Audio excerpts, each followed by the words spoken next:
Introduction by members. Madam Clerk. Introduction of bills. Orders of the day. Government House Leader. Thank you, Honourable Speaker. I called continued second reading debate, Bill 7.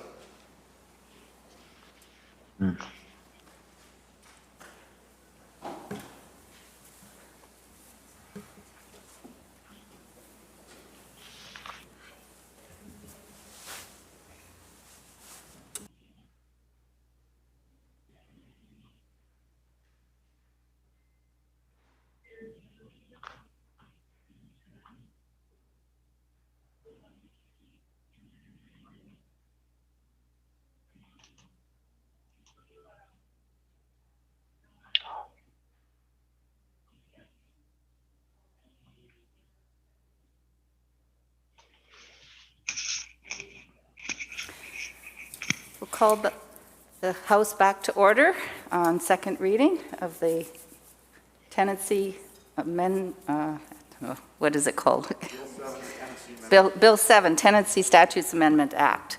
And continuing with the member from Kelowna West.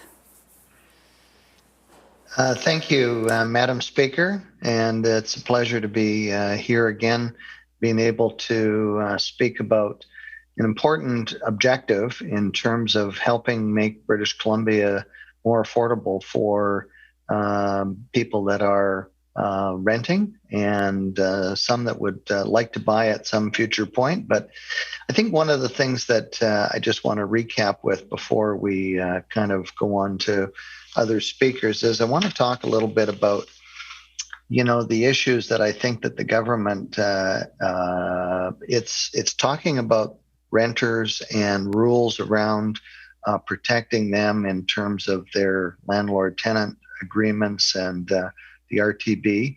But I think at the end of the day, there needs to be a case made that the province has to invest in communities. And some of that costs, I mentioned it earlier when I was talking about transportation links working around the agricultural land reserve so that services such as water or sewer can get to the right places. And frankly, if we continue to put that burden just onto local residents, their taxes either increase or they can't do the projects, they can't create access to where more units of housing could be constructed.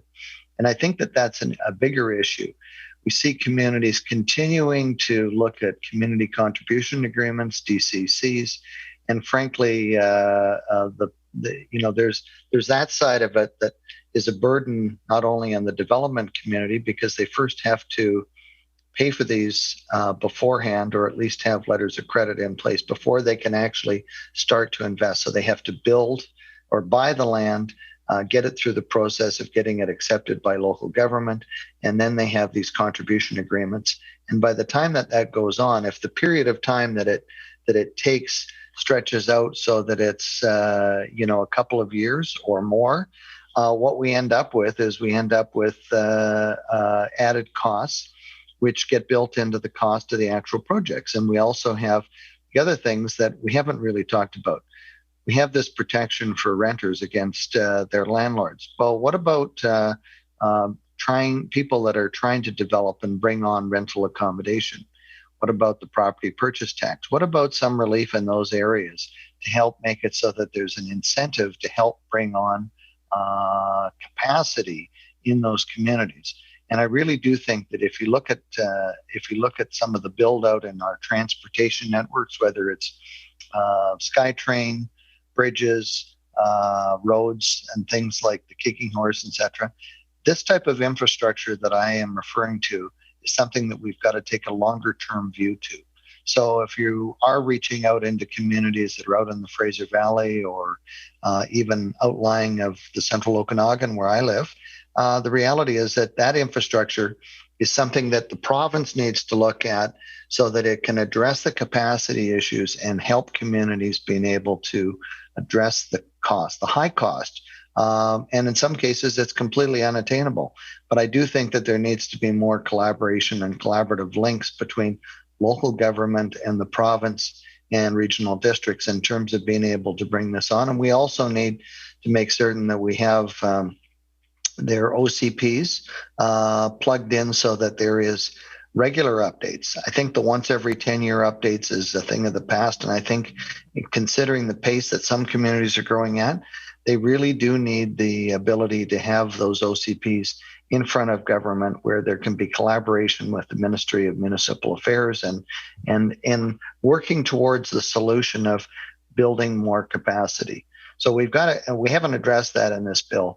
And I do understand that this particular bill is really there to bring more security for renters and landlords in terms of the things that have been identified in the rent task force, the rental housing task force, because I do think that there's certainly a case to be made that we're trying to make certain that there is affordable rents. I know that there's some other contributing factors that have been brought in, the speculation and vacancy tax. I know that was cited yesterday in remarks in the morning that, it's doing its job. But frankly, if you look at the numbers, it's far below the forecast of the Minister of Finance of the day in 2018 when she brought it in. And the reality is that it's taxing a lot of stock that frankly isn't creating more capacity. It's not actually adding to the capacity that we keep talking about. We look at the foreign buyers tax, and I know I had a situation in my riding where somebody got caught after entering into contracts in 2017 but was unable to complete before the deadline. Capacity to get the rental stock that we need, and that Bill 7 is really about bringing some equity for renters and dealing with landlords and the RTB. It puts a lot of power into the hands of the director of the RTB, and I hope that there's checks and balances in that as well. And I look forward to asking the questions of the minister, how those people are going to be selected to be in that position of power and the authority, and what are the checks and balances to make certain that they're not abused. So, Mr. Speaker, I want to thank you, Madam, and look forward to continued debate on second reading and committee stage on this bill in the near future. Thank you, member. Recognizing the member from West End Cole Harbour. Thank you, Madam Chair. I want to thank, obviously, the Minister for bringing this legislation forward. I want to thank the former Minister, now Finance Minister, for her work to bring this forward as well. But mostly, I want to thank the renters and rental housing providers who gave the Rental Task Force this advice, who urged us to take these kinds of steps to make housing more secure, to make it more affordable, but to also find ways to make the system more efficient, more accessible, and also fairer.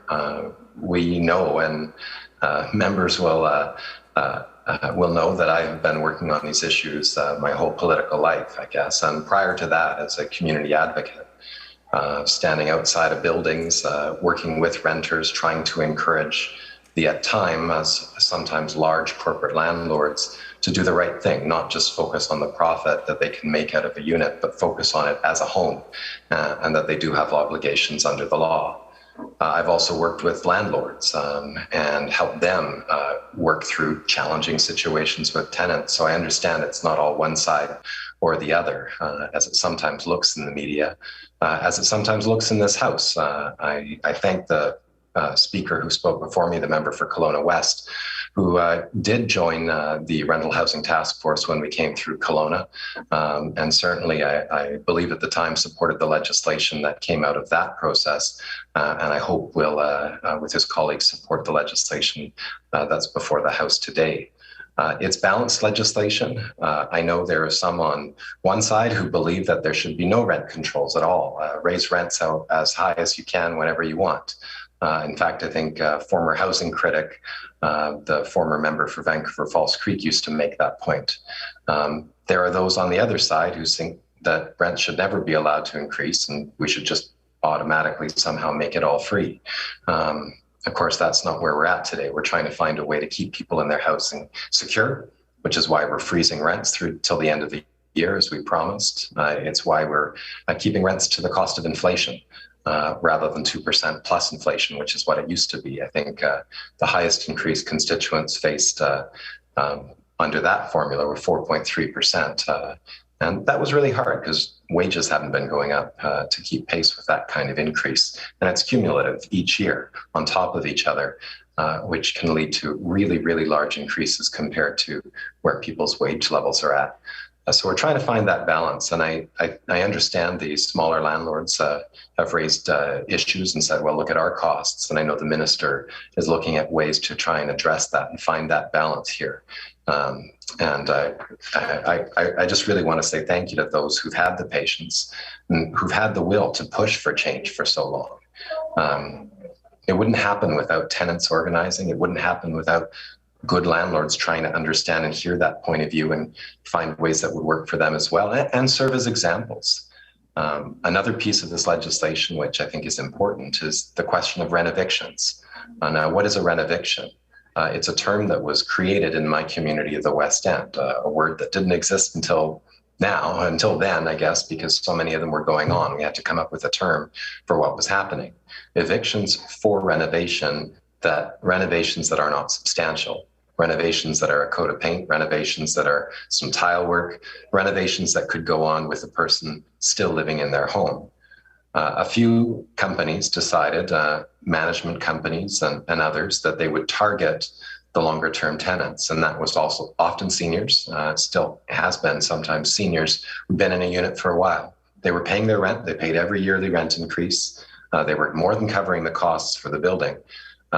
But maybe the building sold and the new owner wanted even more money because they paid too much for it when they bought it. And so they then hired a company to go on, slap up eviction notices on doors and try and force people out for renovations that didn't require them to be out. Most landlords don't do it. I've got to say, there's a number that I've been speaking with recently, and they'll show me their buildings where they've renovated the entire building, top to bottom, massive reno. And the people never had to leave. They didn't lose their homes. They didn't lose their tenancies. The landlord kept them in place because he wanted good, dependable tenants. And that's created a community there. That's the kind of thing that I think we see, we know happens, but we don't hear about in the press because, of course, when people are challenged, we want to hear it so we can step up and help. And so those are the stories that get reported. But this is the kind of thing that should be happening all the time, not just when a landlord is doing the right thing, but we need the system in place to make sure that this is what happens. So Ontario does this, make sure that eviction for renovation, it has to be so substantial that there's no way that you can live there in any safe way while it goes on. I think of some of the buildings that I tried to help across BC that were failing, buildings that maintenance was allowed to completely go sideways. Tenants applied again and again to try and get some action for help. And the system wasn't set up in such a way that real action ever occurred. So the buildings would run down so far that the people would lose their homes. We need to get in before that and support that kind of proactive maintenance in cooperation between landlords and tenants.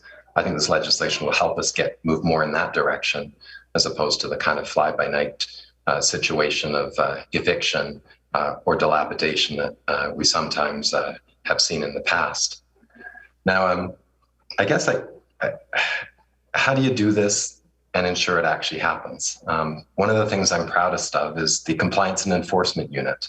It's something I called for years when I was in opposition to say, listen, we have a law, the Residential Tenancy Act. That law needs to be enforced. It can't just be apply, oh, look, that person broke the law. And then the residential tenancy branch says, well, geez, you shouldn't have done that. You should give back the money that you took. Oh, okay, well, I guess I won't do that again. Well, in too many cases, what happened is either the people were never caught, or if they were caught, they saw that the cost of doing business, a small refund to a tenant or to the landlord, was outweighed. They got greater benefit by breaking the rules. Obviously, that should never have been on. The rules should always be the ones that we incentivize people to follow. But in this case, because of the large amount of money you could make through phony renovations, through bullying people, people continue to break the rules. in some cases, tenants as well, learning that they could game the system in such a way to get away without paying rent. We've brought in changes through the Compliance and Enforcement Unit so that people who break those rules do get repercussions, so that there is actual penalty and there's actually some teeth in the law. It should have been that way a long time ago. I'm glad it's there now. The changes in this legislation to increase the ability for the Compliance and Enforcement Unit to do its job, to do the investigations, to levy penalties is well needed. You know, if you're going to make up something, if you're going to lie and create a fraudulent claim about what you may or may not have done as a renter or as a tenant, there got to be penalties for that. You can't get away with pretending and lying and creating division and creating false circumstances. You should never have been allowed to get away with that, yet you could. This legislation will stop that. And sometimes you hear these things and you go, wait, how could that ever have been so? But it is. And I thank the minister for catching that and the compliance and enforcement team for creating that whole structure so that we can actually get repercussions when people break rules and to change the culture. Because frankly, for too many people on too many sides for too long, they thought they could get away with bending the rules of the residential tenancy branch. I think there's some changes in here as well to speed up the process for landlords, speed up the process for tenants so that legitimate hearings, legitimate issues can actually get the time they deserve. Investing in the residential tenancy branch, this was done a couple of years ago, I think $4 or $5 million yearly increase in investment in the branch has made an incredible difference. I hear from landlords across BC, I hear from renters across BC who call. They get the help they need fast. They get the information they need fast so that they can work something through. Most issues get solved through collaboration between the landlord and the tenant. The residential tenancy branch hearings are often that last call. That's why we also need to be taking action to make sure that that last call is as fair as it can be. So I'm encouraged that there are some more provisions for administrative fairness, something that was lacking for too long. And under the law that as it existed, it couldn't be solved. So even if the director saw that something was unfair, the law didn't let them step in to fix it unless one of the folks that had been wronged tried to appeal the decision. And it was on them to try and fix what could have been a residential tenancy branch error. Maybe somebody was on a hearing and they were presenting their evidence and they got bumped off the call and they could no longer present that evidence. Well, the hearing might be decided in favor of the person who didn't get bumped off the call. Well, that's not fair because the person who bumped off the call, it wasn't their fault that they got bumped off the call or that the evidence that they presented got lost somewhere in the residential tenancy branch system, or that the evidence that was attached for one case got switched with the evidence for another case or something like that. That should have been solved a long time ago. It is being solved today. So from big, from small, these are good changes. I think as always, I'm keen to hear from renters, from landlords, from rental housing providers on other ways that we can improve this situation. This doesn't solve everything, and I think there's a tendency sometimes to want one piece of legislation to solve all the problems in the world, but it never happens because you've got to actually put in the work and put in the time to make sure you find the right balance and that the law will work. I think there was a discussion earlier around the supply of rental housing. Maybe it's because of the West End where I am in my community. I see rental housing projects going up all around me all the time. People complain to us about too much construction. Can you slow it down? There's too much building and too much going on. Some higher end condos that were commissioned a couple of years ago, many of them rental housing, and some of them middle to lower income affordable housing being built under the government's affordable housing strategy. It's happening all across BC. I think I looked at the latest statistics, and I know statistics are dangerous because you move the year by 1, by 2, by 3 years, you average one, you average another. People can make statistics look like they want to make a case because 1 month happened to be down, thus that must be a catastrophe when overall the trend has been up. I think there's still more affordable housing starts, rental building starts, I'm told, this year in 2021 than over the last 10-year average. So that's good. Is it as good as it could be? Obviously, COVID has had a big impact. People are holding on to their money a bit more. They're not investing in the same way that they were, but also construction has been hampered and things have slowed down. Municipalities being able to approve projects and get them going have been slowed down. The public participation process and onwards. So there definitely is work to be done on that side. The supply of housing, no question, is vitally important. I think I'm encouraged that we've had more under construction and going now than the previous 16 years on average. So, and that's with the rental changes that we've made. So is there more to do? No question. I'll keep pushing, and I know many others will. And I'm glad that the member for Kelowna West, the housing critic of the opposition, is making that a focus as well. I think the focus of helping people is where we all need to be. And I think we all need to, again, be looking at renters and the rental housing providers to make sure that those homes are there for people. People are secure in their homes. They can afford their homes. And that those who are providing those homes get the support they need too, to make sure that those homes are top quality and that they are doing their jobs to provide that housing. You know, in Canada, we talk about housing as a human right. And that's something that we should remember. One of the challenges we've got around homelessness has been, and I've seen it in my own community. I think of 2009, going into Stanley Park, meeting a woman in a tent with her big dog. She'd moved in there, she said, one day before that we found her out in the bush. She'd been happily housed in a rental apartment on Robson Street. I think it's called the Kenilworth, or anyways, that building had been mass evicted. She didn't know her rights. She didn't have the ability to stand up for herself. And she hadn't connected to anybody. The building largely just left, moved out because they didn't know what to do. She was homeless because of losing that apartment. So there are real circumstances when we look the other way or when the law is not there to support people. I'm happy that these changes are coming in.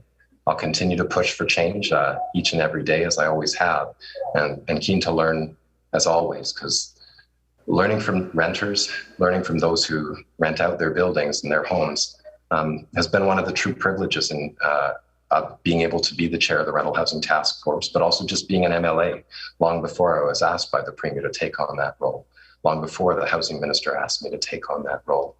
And I think, I just think of the people. One of the people that impacted me most is a woman who passed away earlier this year. Her name's Anne Gregory. She was an immigrant from Austria.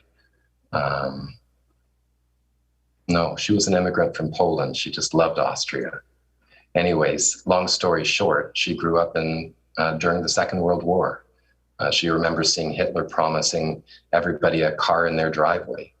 And she would remember and tell me stories about how important affordable housing was for her post-war, about how rental housing needed to be there so that she and other immigrants who came to Canada had that safe place to call home, so that they could set down roots and join a community.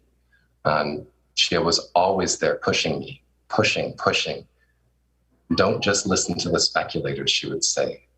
I can hear her voice now and the accent coming through strongly, loud and clear. Think of the people that build this province. Think of the seniors, she would say. Think of those that should be heard and are too often ignored. Think of those who have been more than paid off the unit that they've rented in because they've lived there so long and they paid so much rent over the life of that building. And think of how you can help them, she would say. She was an incredible woman who did incredible things. She helped create pocket parks west of Denman for people to enjoy when we're all tightly packed into rental apartments. You need some outdoor space. She helped create that pocket park space in our community as a renter, as a lifelong renter. I know there's sometimes a tendency for some to think of renting as just a way station on your way between leaving your parents' home and moving off into your new house that you bought, or new condo, I guess, as it's become more and more these days. But for many people, renting is what they will do for their entire life. The wages that they get aren't enough. They're not able to save enough. Of course, the powers of capital have created so much demand, and we live in such a beautiful place that the cost of housing has gone up so much. So for some, in order to keep their home and keep their community, renting is the only option. And we need to value that and accept that and honor what they are doing as equal citizens. Folks might not know, but of course, when we started this colony, when this province of BC came into being, if you were a renter, you weren't allowed to vote. Only property owner, male, with a certain amount of money, white, were allowed to vote. So class was part of this as well. Renters were often not seen or not heard because they were seen as temporary. Well, renters are here to stay, Honorable Speaker. They have a loud voice, a strong voice, and are very, very much integrated in our communities. We need to include that point of view more often and when we're thinking about housing and how we're working. The voice of the homeowner, the voice of that concern is heard very loudly. The voice of the renter, not so much. So I want to thank the Minister of Housing for hearing the voice of renters. I want to thank the Minister for hearing the voice of rental housing providers and trying to find that way to balance it so we can make sure that there's enough investment in the housing to keep it whole, to keep it good, to keep it a great place to live, to build more housing so there's more places for people who want to join us, but also to make sure it's fair so that those who live in those homes can live there in security, can live there with peace, can become great neighbors, can become fully invested in their community without always fearing that a knock will come on the door or an eviction notice might be posted there. So thank you to the Minister. Thank you to everybody for working to bring this legislation forward. I look forward to hearing further discussion and further work to improve housing for all British Columbians. And thank you so much, Honourable Speaker, for the opportunity. Thank you, Member. The member for Cariboo North. Thank you very much, Madam Speaker. It is truly my honor to be able to speak today to the Tenancy Statutes Amendment Act. And I wanted to bring forward a voice that I feel has been lost in this debate today, and that is the voices of students across this province.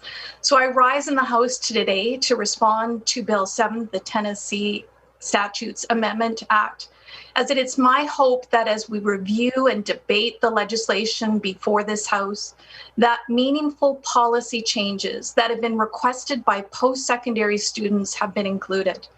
It is my hope that this bill is more than just political rhetoric, that it has listened to the real concerns that students and advocate groups have brought forward to this government around the affordability challenge that students are living with. This venture of creating a world-class higher education system requires the provincial government to adapt to the financial needs of students and their families. In the months that the government has had to develop this legislation and comments made of comprehensive consultation, what I hope becomes evident in the debate before the House is that post-secondary students' voices have been heard and will in fact be reflected in this legislation. And if it has not been so, that it is my hope that the government will introduce the necessary amendments to address the policy changes that the Tenancy Act brings to student housing. The pandemic has certainly given us insight into the many flaws in our higher education system, and as this legislative session proceeds, we as legislators and the government should be addressing supports to students and their families for generations to come. I recognize the defensiveness governments may feel when flaws are identified. And in our partisan posturing, often solutions are overlooked in an attempt to be right. It is my hope that the government resists this approach. Let us instead fix the bill to reflect what we've heard from post-secondary students. It will be a great disappointment, in fact, a grave lack of government sincerity, if in fact it becomes apparent through this debate of the bill that the very real challenges that the post-secondary students living in student housing are doing their best to identify to government and how they are going to financially manage continuing on their post-secondary education journey becomes addressed through this process. At the start of this pandemic last May, we heard that over 76% of students cited some type of financial concern, and approximately 50% of students cited financial hardships in regards to accommodation. Housing expenses serve as one of the largest expenses for students, and they continue to take a large portion of savings, student loan payments, part-time employment income, and in many cases, grocery allowances. At UBC, over 65% of graduate students and 47% of undergraduate students experience severe financial hardship due to the cost of housing. And taking into account that this data was collected prior to the COVID-19 pandemic, this data will be amplified even more due to the impending economic impacts of the continued pandemic. We review statistics 1 year later, and we find that young adults have been one of the most deeply impacted demographic by the pandemic. Youths aged 15 to 24 are down 23,000 jobs relative to February 2020. Youth unemployment is 16.8% compared to 9.4% prior to the pandemic. And this does not include the significant impacts on the loss of co-op programs and other programs that indeed support our post-secondary students.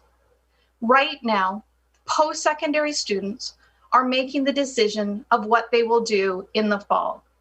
For many, due to the uncertainty of the pandemic, loss of a job, they've taken a year off their studies.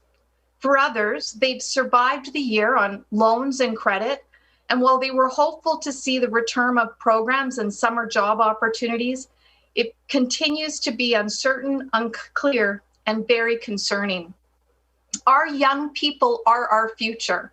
Our social and economic vibrancies following the pandemic will require that we have done everything that we possibly can to be supporting all of our citizens. But up to now, there has not been equitable support for our young people post-secondary students who've been deeply impacted, and their voices that they have been raising. And I know that they have met with government, and I know that they've shared their concerns, need to be listened to by this government. Mr. Speaker, during our post-secondary advocacy days in this legislature and to all members of this House, it provided an opportunity to review the challenges that students are facing, but also they identified solutions. I wish to bring forward some of the comments and solutions brought forward, for example, by the Alma Mater Society and the Graduate Student Society of the University of British Columbia, which represents over 58,000 undergraduate and graduate students.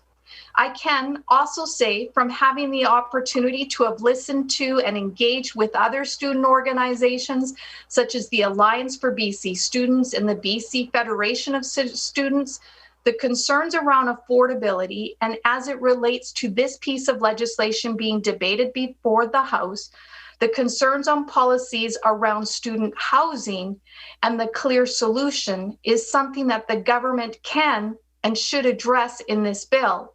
And if it requires the government to make a necessary amendment to the bill, now is the time to do such. I would like to make some of the comments that I've heard from organizations, and this comes from the one of the organizations that we talked to. Throughout the 2020 provincial election, a large part of the NDP platform was dedicated to making housing more affordable and available. The important points discussed in this section of the platform allows students and their families to retain their hope for an affordable and equitable future when it came to the costs associated with housing and tenancy rights altogether. A key point in this section of the platform was the establishment of a rent freeze to the end of 2021, along with capping rent increase to only inflation as opposed to the previous formula. On November 9th, the provincial government established the rent fee, and of course, this is part of the legislation that we are reviewing today to extend it to the end of the year. These commitments, while supportive of the general BC population, forgot that student housing, once again, all provincial housing support programs, such as the Tenancy Rental Support Program since the beginning of the pandemic, left out student housing. And this bill, this policy, this rent freeze continues to leave out student housing, a key choice of residents for many students due to the close proximity to campus. This exclusion, as recognized by the provincial government since the Rents with Rights campaign in 2015, results in student housing providers being able to work outside the legal framework of the Residential Tenancy Act. While the Act is responsible for establishing the rights and responsibilities of tenants and landlords, the statute is also used as the eligibility criteria item for support programs like TRS. Effectively, this eligibility item leaves students out of programs and policies such as the 2020 rent freeze and now the extension of the rent freeze, which this legislation brings forward.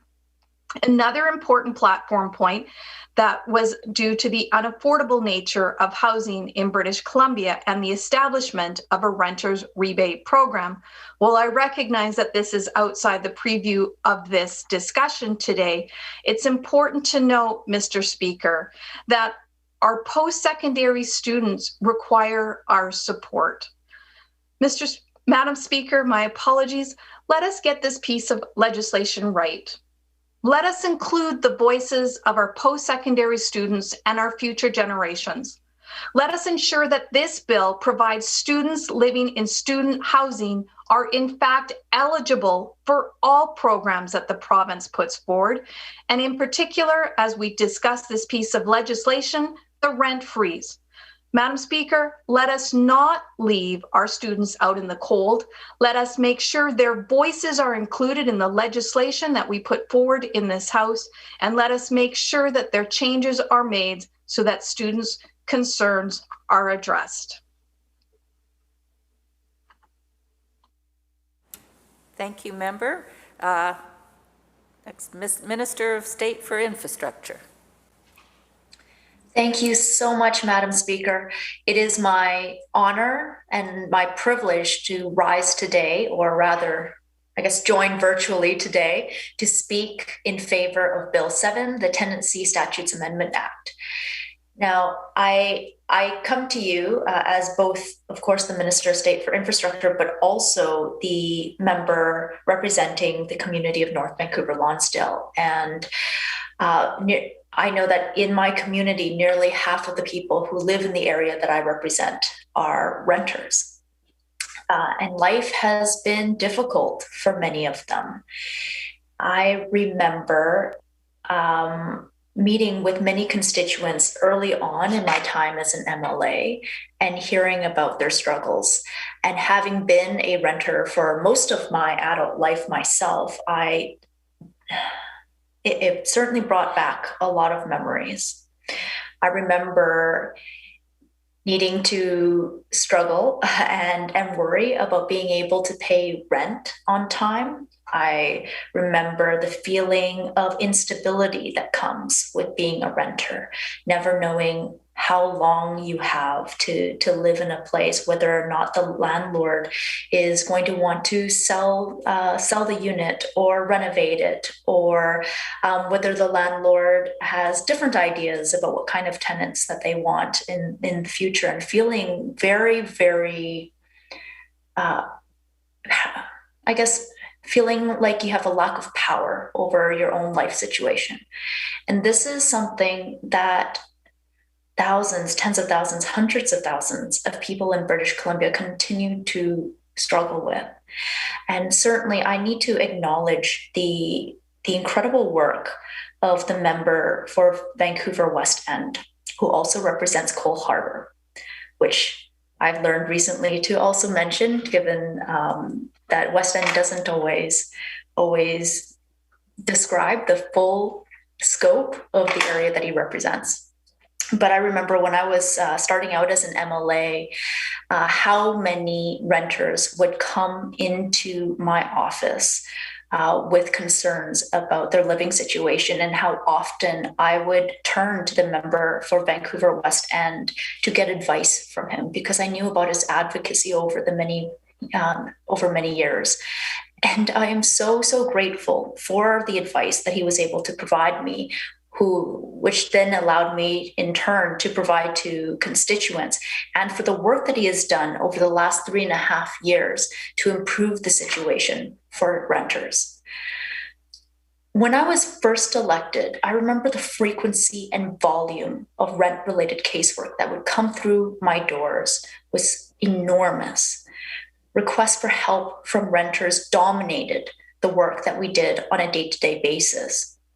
There were renters whose landlords were using a loophole, at the time known as the fixed term lease loophole, to force a renter who had already lived in a unit for a year or more to sign new agreements with rent increases that were far above and beyond the legal maximum, by using the argument that they could otherwise be evicted. So they would say, here is a lease for 1 year, and at the end of this lease, you have to sign a new lease, or else we'll find another tenant. And what they would offer is that the new lease wasn't tied to the old lease at all. And so therefore, the rent increases that they were allowed to put into the new lease were not subject to the legal rent increase maximums that were set by government. So that was known as the fixed lease loophole. There were also renters who struggled to figure out how to get basic services out of their landlords, like maintenance and repairs that should have been happening as a matter of course, only to be ignored or handled very dismissively. There were also landlords who came to my office because they wanted to do the right thing, but they couldn't get advice or direction from the residential tenancy branch in a reasonable amount of time, because the wait times on the phone and for arbitration were just unacceptably long. I remember in particular 2 renters named Emily and Jelle, 2 women who bravely stood up for their rights as renters against a landlord who was threatening to increase their rent by 43.7% through the use of what was known at the time as the geographic rent increase clause. It was introduced by the former BC Liberal government in 2012. I believe that it was likely introduced in good faith, but sadly, there were many landlords that used the geographic rent increase clause in the Residential Tenancy Act in order to bully or pressure renters into willingly accepting higher than legal rent increases. So this was a really stressful time for Emily and Jelle, but with a lot of work, some stress for sure, a lot of stress, and the help from me and my staff, we were able to support them in taking their case to the residential tenancy branch, and an arbitrator of the residential tenancy branch ruled in their favor. Now, shortly after that fight was won, our NDP government announced that the entire clause that put them through this battle in the first place would be eliminated from the Residential Tenancy Act. And this meant that no other renters would have to go through what Emily and Jelle did. In fact, our government made a lot of changes to the Residential Tenancy Act that removed clauses that were used by some landlords as either loopholes or ways to intimidate tenants into agreeing to rent increases that they didn't need to agree to. There were changes that closed the fixed term lease loophole that I mentioned. There were changes that removed the threat of an enormous rent increase based on the geographic rent increase clause that I mentioned. There were changes that reduced the allowable rent increases from as high as 4% to 5% per year down to inflation, and then what it is today during the state of emergency, which is 0%. Now, these changes have brought increased stability for renters throughout the province. And certainly in my office, what we noticed is that after these changes were brought in, the number of constituents we heard from who needed help with a serious rental-related issue has substantially dropped off. Partly because these changes that help increase stability for renters were working, but also because the residential tenancy branch now has the resources to be able to handle the volume of inquiries that they were receiving from people. And people, renters and landlords alike, are now able to get help through the system as they should be able to. Now, part of the capacity investments enabled the creation of the Compliance and Enforcement Unit, which I was able to work with in 2019 to strongly encourage a building property manager with multiple buildings from using clauses in their own lease agreements that were designed specifically to try to get around the legal rent increase limitations. And so this was something that we were able to do with the Compliance and Enforcement Unit without requiring that renters put themselves into a situation to take the landlord to the residential tenancy branch and take them through an arbitration process one at a time. So I'm incredibly proud and grateful for the work that we've been able to do for renters already, but we also know very clearly that our work is not done yet. And that's why I'm very pleased to be able to support the bill before us, Bill 7. And this is a bill that will confirm the rent freeze through to the end of 2021 and provide further protection for renters against rent evictions by requiring landlords to apply for the ability to evict a renter for renovations. This builds on protections that we've already added with respect to rent evictions that require things like increased notice for an eviction due to renovations and changes that added penalties of up to 12 months rent payable to the wronged tenant if it is discovered that the landlord lied or was otherwise dishonest about the reason for evicting that tenant. Now, these changes now, what it adds to all of that work that we've already done is it takes the onus off of a tenant to be an expert in construction and renovations.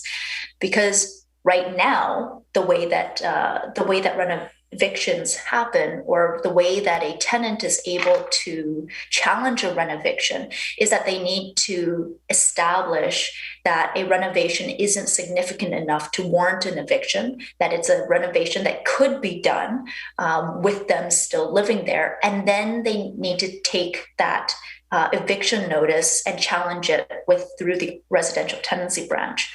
This is, I think, something that usually causes, or rather this barrier to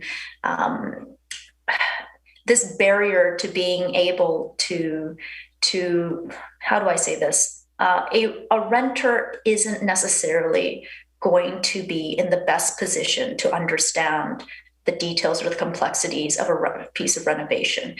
And putting the onus on the renter to prove that an eviction is not necessary, I think, is a bit backwards.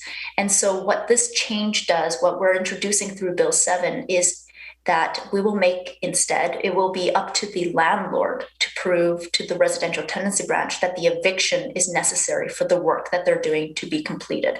Or they will otherwise be able to receive advice about how to work with their tenant to enable the renovations without an eviction.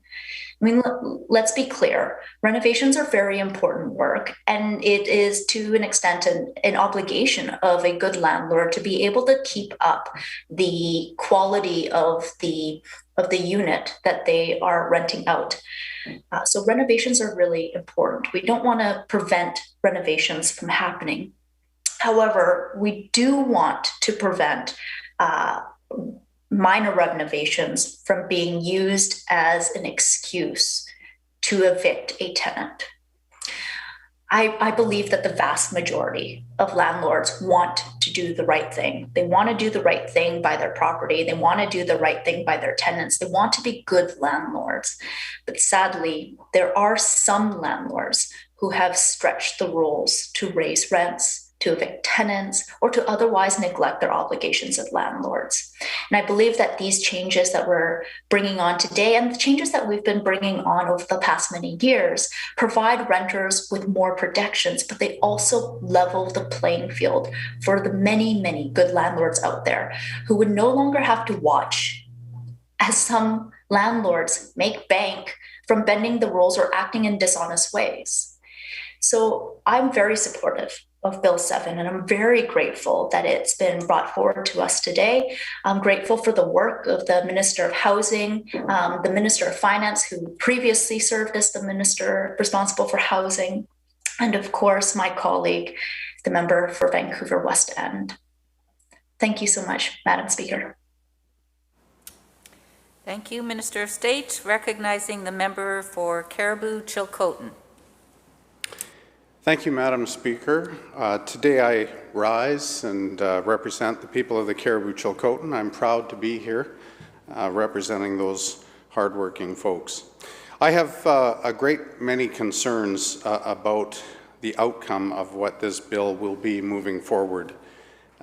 For certain, I'm confused about what its intention actually is. If it is to lower the cost of rent or to create capacity for thousands of people, I don't believe this bill will accomplish that. I want to thank the member from Caribou North for advocating on behalf of students, which they have, of course, been caught on this issue. They have been forgotten with this bill, and I would echo her comments with respect to including them going forward if the bill is to pass today. A member speaking earlier had referred to larger companies that are being affected by this, and I'm sure that the legislation is having an effect on those companies, but it's the small entrepreneur that we're really deterring from this business, and that, I believe, is having a massive effect on a massive negative effect on the number of rental units we actually have in this province. The bill itself will continue a freeze on rent increases through 2021. It creates more paperwork and red tape around renovations and repairs for thousands of landlords that are truly trying to do the right thing. They, I might add, are dealing with their own issues with respect to COVID, as we all are. Madam Speaker, I appreciate what Bill 7 will try to accomplish. However, for those people that operate these rentals and for those people who are using these rentals for a source of retirement income, these groups of people are ultimately going to pay the price for this bill. Of course, most people in those groups are unable to qualify for any of the hundreds of millions of dollars available through the business recovery benefits. Madam Speaker, I would note that the cost for most of these existing rentals has not stayed stagnant, but rather their cost is going up year over year. Of course, some of these individuals have a mix of residential and commercial rentals, which creates another level of complexity and also creates a double hit, if you will, for those landlords that have both types of tenants. The commercial side of this business is experiencing some very tough challenges with the impact that the pandemic is having on retail business, of course, in our province.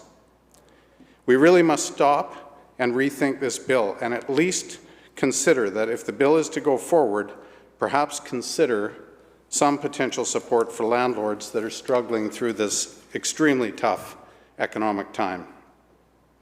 I can understand why we have done this for a period, and I understand that we really must take a look and pause for a moment to reassess whether it is accomplishing what the government actually hopes it to do.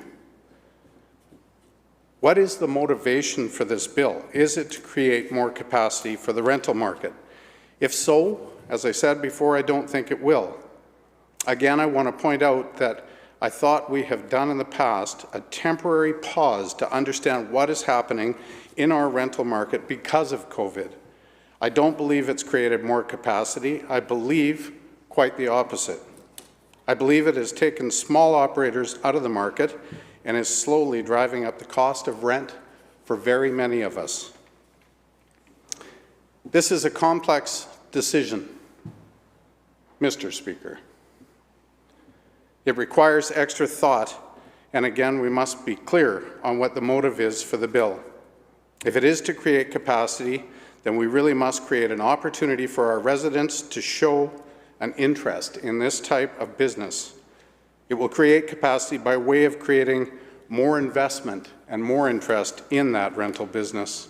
And again, I must question what the motive is. We're seeing increased costs in our small communities. This is in large part due to lack of capacity. Deferrals of increases like this are a deterrent to the small investors. It is these investors that are losing interest in this investment opportunity. And ultimately, it is the renters and tenants of this province that will pay a high price. In the end, Mr. Speaker, if this bill and rent freezes were working or did work over the last year, we would not see an average rental increase of $2,500 per year in Metro Vancouver. It has not created, over the past year, more housing starts. In fact, we've seen a reduction by 18.3% in this category as well. It seems to me, Mr. Speaker, this bill and the rental increase deferrals is hurting the renters of this province far more than it's helping them. What is most interesting about the bill and the continuing deferral of rent increases is that we know that it hasn't worked over the last year. It has created capacity issues and less building starts. I sincerely hope that we are not standing here in this place a year from now trying to explain to the residents of Metro Vancouver how a bill like this over the past 2 years has increased the rent by more than $400 per month. Mr. Speaker, finally, I believe this bill will not only hurt the people it serves to help, but also all of those people that have risked so much to get into this business. I'm also very concerned for the individuals who rely on this rent as a source of income. Not only is that income not going up, but because of their own rising costs, it's actually going down. Bill 7, to me, Mr. Speaker, shows no positive signs at all, only negative, and I believe it will be a lose-lose situation for the residents of this province. Thank you very much, Mr. Speaker. Thank you, member. Chair recognizes the member for Langley. Thank you, Mr. Speaker. I'd just like to make a few comments before speaking to Bill 7 about what we've heard so far in this debate.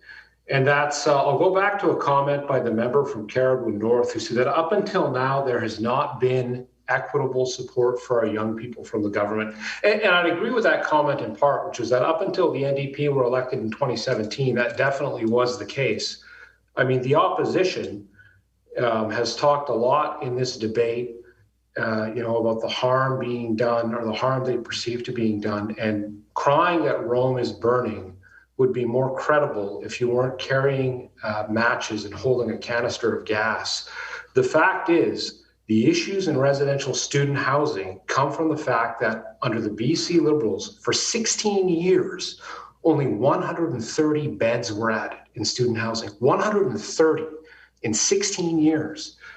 We've, built or in the process of building since 2018, 5,106 new beds for student housing. It's the biggest increase in student housing in BC history. So I think we need to have a bit of a sense of perspective when we speak about this stuff. Now, we heard the member for Kelowna West call this window dressing, saying a rent freeze is window dressing. And it's not if you rent. If you rent, it goes to the core of your household expenses. And I know that because I'm a renter. And I'm a renter that's benefited as well from the vacancy tax because the unit that I'm renting currently for my family is being rented out as a consequence of that tax. And I know that because I've talked to the property manager about it. So these policies are really working in a real way, and Bill 7 is going to add so much relief. there is, and I just want to take a moment to thank the member for Vancouver West End, because I know how tirelessly he has worked throughout this process and how tirelessly he has worked in his entire civic and political life to advocate the rights of renters. And it's paid off, and it's made huge demonstrable differences for people's lives and for the lives of families at the end of the day. This is a good bill.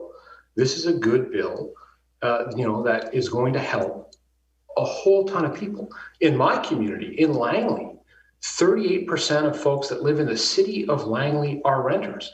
Now, and there's new rentals because of City Council. There are new rentals being added every day. We just tore down the West Country Inn, and there's going to be a whole slew of new rentals that go up in place of that right in the city of Langley. Right now, the city is actually going over their new official community plan, specifically, to help set the planning for SkyTrain so that we can live in a community that people can afford to live in, and so that we manage the supply of rentals. And so there's a lot of good work going on here. This bill has broad support. Landlord BC has expressed support for these changes. There is no added cost or added bureaucracy that's built out as a consequence of this bill. And I really think we just need to look at the changes and look at their operation, how they're going to be operationalized, to really understand that.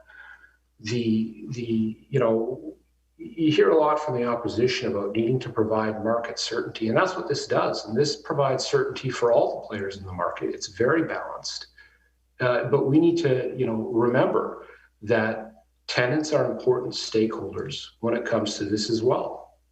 And landlords evidently are. But the bill is balanced and addresses that. So what does this do? Well, this extends the rent freeze to the end of 2021, and it caps it at inflation. We're not saying that the rent freeze is extended in perpetuity. We're saying that it's capped at inflation. Most folks don't get a wage increase that is equal to inflation at the end of the day. There's not an upward inflationary pressure on wages for most folks who are renting right now. So what this does is this helps preserve the household budget so that you're not living hand to mouth. And the reality of it is most families, most young families, like I'm a renter in a 3-bedroom townhouse. For most young families, purchasing is a long ways off. And it's not the fault of the Residential Tenancy Act or changes to the Residential Tenancy Act that's the case. There are broader problems that have largely been created by 16 years of complete mismanagement of the housing file. Mr. Speaker, and this goes back to the great work that the member for Vancouver West End has done on rent evictions. The changes to rent evictions here are process changes that are going to stop a real harm. Rent eviction is about exploiting a loophole. It's about throwing up a coat of paint and throwing people out of their homes. Now, we've heard the member for Caribou-Colton talk about all the red tape and all the bureaucracy this will add. Well, you know what? If you're about to kick someone out of their home to do necessary or substantial renovations, there ought to be a process to make that determination. It ought not to be decided on a whim. And what this bill does is it locates the determination of that process with a neutral arbitrator that sits through residential tenancy disputes as a matter of their profession. So they can assess credibility. They can assess it on a case-by-case basis, which is really what we want. There are some renovations that are necessary. So we want to be able to make that determination. And the most balanced way to do that is the approach that we've taken. And hey, guess what? This is very similar to the approach in Ontario, and it hasn't stopped anyone from doing business in Ontario. So to say that this creates red tape that is going to prevent people from renting out units, it's just not a credible statement. It's not a credible statement at all, Mr. Speaker. Coming from Langley and, my previous life as a lawyer, a member of the bar, I did some pro bono work for the Lower Mainland Manufactured Homeowners Association dealing with evictions in the tenancy board. And often in terms of discussion, the manufactured homeowners are completely left out. They're an afterthought, and they shouldn't be. because you're not a second-class citizen if you live in a manufactured home. It is a great form of independent living that is reasonable and allows people to preserve their independence well into retirement. So, you know, it's good to see some things that, you know, maybe have been smaller kind of process issues get cleaned up there in terms of manufactured home parks. The one that's great is the rent freeze applying to manufactured home parks, because, you know, like most of the rentals in Langley, in the city of Langley, the home parks tend to be in the township, which is also my riding. But in the city of Langley, the people renting tend to be either young families or senior citizens on fixed incomes, people that are hurting. Likewise, in manufactured home parks, you tend to get a lot of folks who are seniors who have moved in there, sold their homes and moved in there to preserve their independence and continue living in a community. So making sure that the rent freeze applies to that it applies to the proportional amount covering utilities and taxes is so important. And it goes to another issue that flies under the radar. It clarifies and addresses conflict between park rules and tenancy agreements, because currently new park rules can be added with no limit and can override tenancy agreements. And what this act will do, what Bill 7 will do, is it will create regulatory authority so that future changes can be limited by frequency, and it can change the rules around that. And so this will allow the minister to engage in a full consultation with park owners and homeowner stakeholder groups to try to find that balance within there to make sure that the regulation is crafted appropriately. But I mean, this is so necessary for anyone that's dealt with, you know, manufactured home parks. That park rules, you know, a result of a change in park rules can be the contracting out of a tenancy agreement. And, you know, to the extent that that may or may not be allowed, it definitely needs to be controlled and have a fair degree of certainty brought to it. So I think this is just great for all, you know, renters and frankly, market participants. It's very hard to argue against this bill, Mr. Speaker. And I think the only way to do that is to engage in kind of straw man arguments. This is about process. And, you know, the idea, and listening to the member for North Van Lonsdale, you know, describe the bill, the idea that you could give false or misleading information or just blatantly false information during an investigation or proceeding, a dispute resolution proceeding with the Residential Tenancy Board, and there's no penalty for that, there's no disincentive for that, is absolutely wild. And so, you know, this will fix that problem as well, by ensuring that administrative penalties against persons giving false or misleading information during a dispute resolution process or investigation can be brought forward. And likewise with folks that refuse to comply with demands for records issued by the RTB, either by a tenant or by a landlord. This is about clear, good, expeditious, and balanced process. And to suggest otherwise is just simply incorrect, and it's not credible. And, you know, we've heard, many members make statements today that this doesn't fix the general issue of housing supply. Well, look, the fact of the matter, Mr. Speaker, is that fixing the Tenancy Act fixes tenancy issues. Right now, separate from this, we are making the biggest investment in housing supply in the history of British Columbia. It wasn't just student housing that the last government neglected. So we're investing $7 billion over 10 years to build housing. And we're making good progress on new construction that's going to create a whole slew of good paying jobs for tradespeople. So, you know, I support this act, Mr. Speaker. I think this is a good act. This is good for my constituents, and this is good for the people of British Columbia. And I frankly don't understand the opposition to it. And I hope that the members opposite, once they read the act and once they speak to their constituents and they speak to renters in their ridings, will see the light and vote for it. Thank you, Mr. Speaker. Thank you, member. The chair recognizes the member for Stikine. Thank you very much, Mr. Speaker.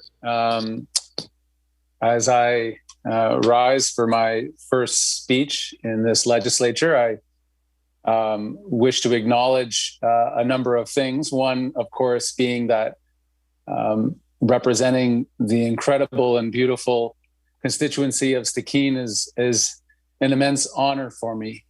I am speaking to you today, not from the legislature, but from my home in Smithers and Wet'suwet'en territory and Gidimt'en territory specifically. And I am honored by those friends and those friendships that I have built over many years with the Wet'suwet'en, that they allow me to raise my family here and conduct my business as a representative for Stikine. I wonder if this is true for other members of the Assembly and other legislatures around the province and around the country. I feel a bit like Matt Damon in The Martian, talking into a screen day after day, and occasions like this, talking about something, renters and renters' rights, where we want to connect with people, want to be able to demonstrate for working people in this province that the government is on their side, that we understand the realities of life today, as strange as it is, and are doing something about all those many challenges that we face. It feels like today is Appreciation Day for the member from Vancouver West End, and that is long overdue and well-deserved. That our colleague from Vancouver was obviously instrumental in making this legislation happen, in listening to renters and property owners from around British Columbia, both in the city and the rural environment where I live, and not just listening, but coming up with solutions. Now, this pandemic, which maybe we are hopefully beginning to see the end of the race, has exposed much in our world and in our province, our country, and certainly in our communities. It has exposed the vulnerabilities that we have. It has made some things that were terrible much worse, like the opioid crisis and the many hundreds and hundreds of British Columbians that we've lost to that tragedy. It has exposed the vulnerability of many British Columbians who live from paycheck to paycheck, live in precarious work, live in work in such a way that through no fault of their own, have a great deal of insecurity and uncertainty in their lives. This pandemic has made that much worse. It has also exposed that there are great divides within our communities still between the haves and the have-nots.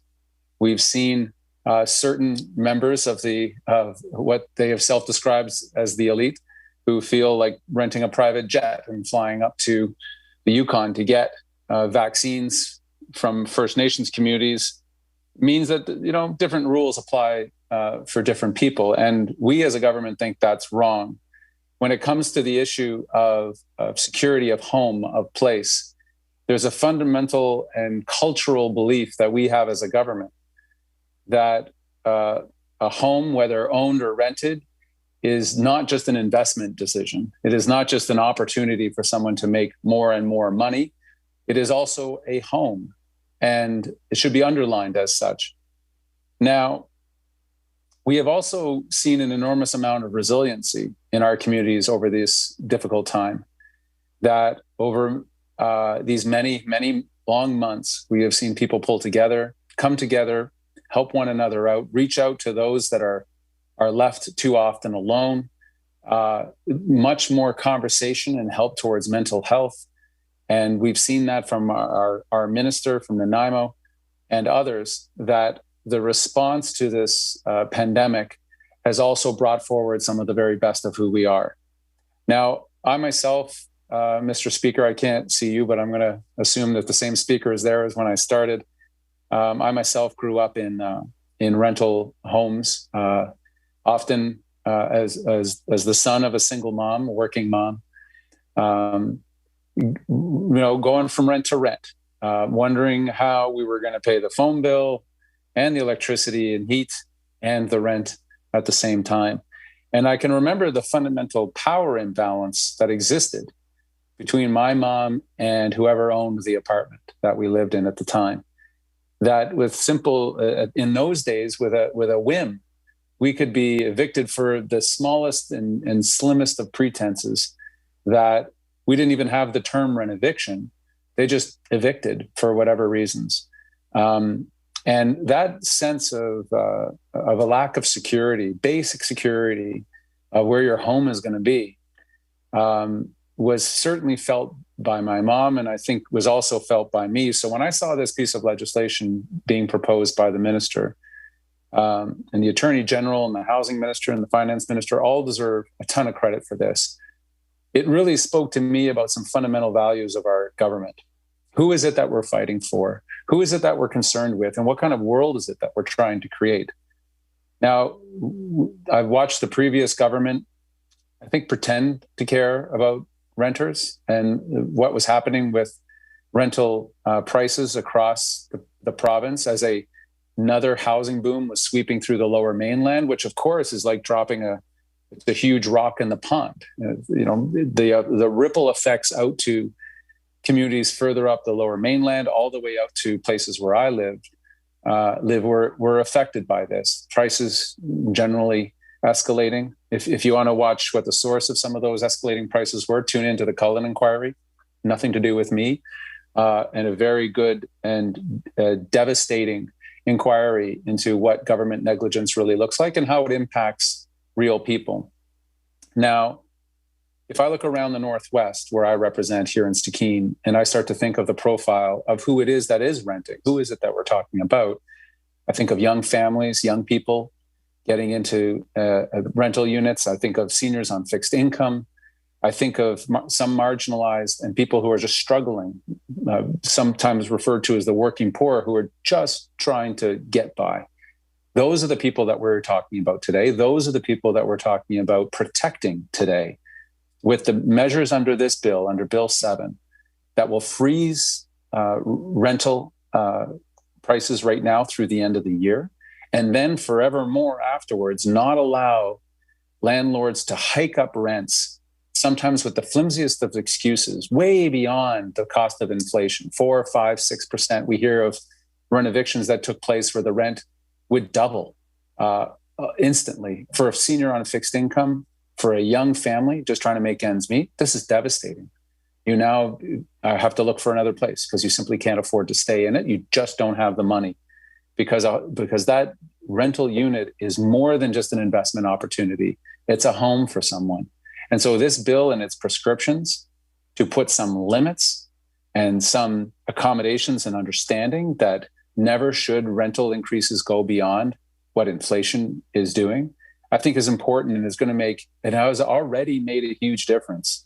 That you don't read every day on Facebook or in the newspaper another story of someone having to lose their home, unable to pay the rent or mortgage, that this government has come in with one of the only governments in the country, I think the only government in the country, who brought in rental supports.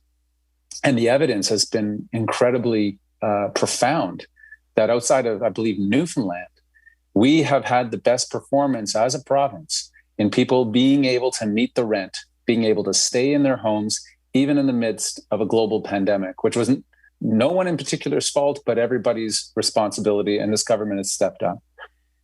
Now, tying rental increases to inflation is really important. The other piece was noted by my colleague from Vancouver West End, where I understand the term was invented, this notion of rent evictions, where someone's living in a rental property and the landlord comes forward and says, well, I'm doing some renovations and you need to move out. You were paying $1,500 a month.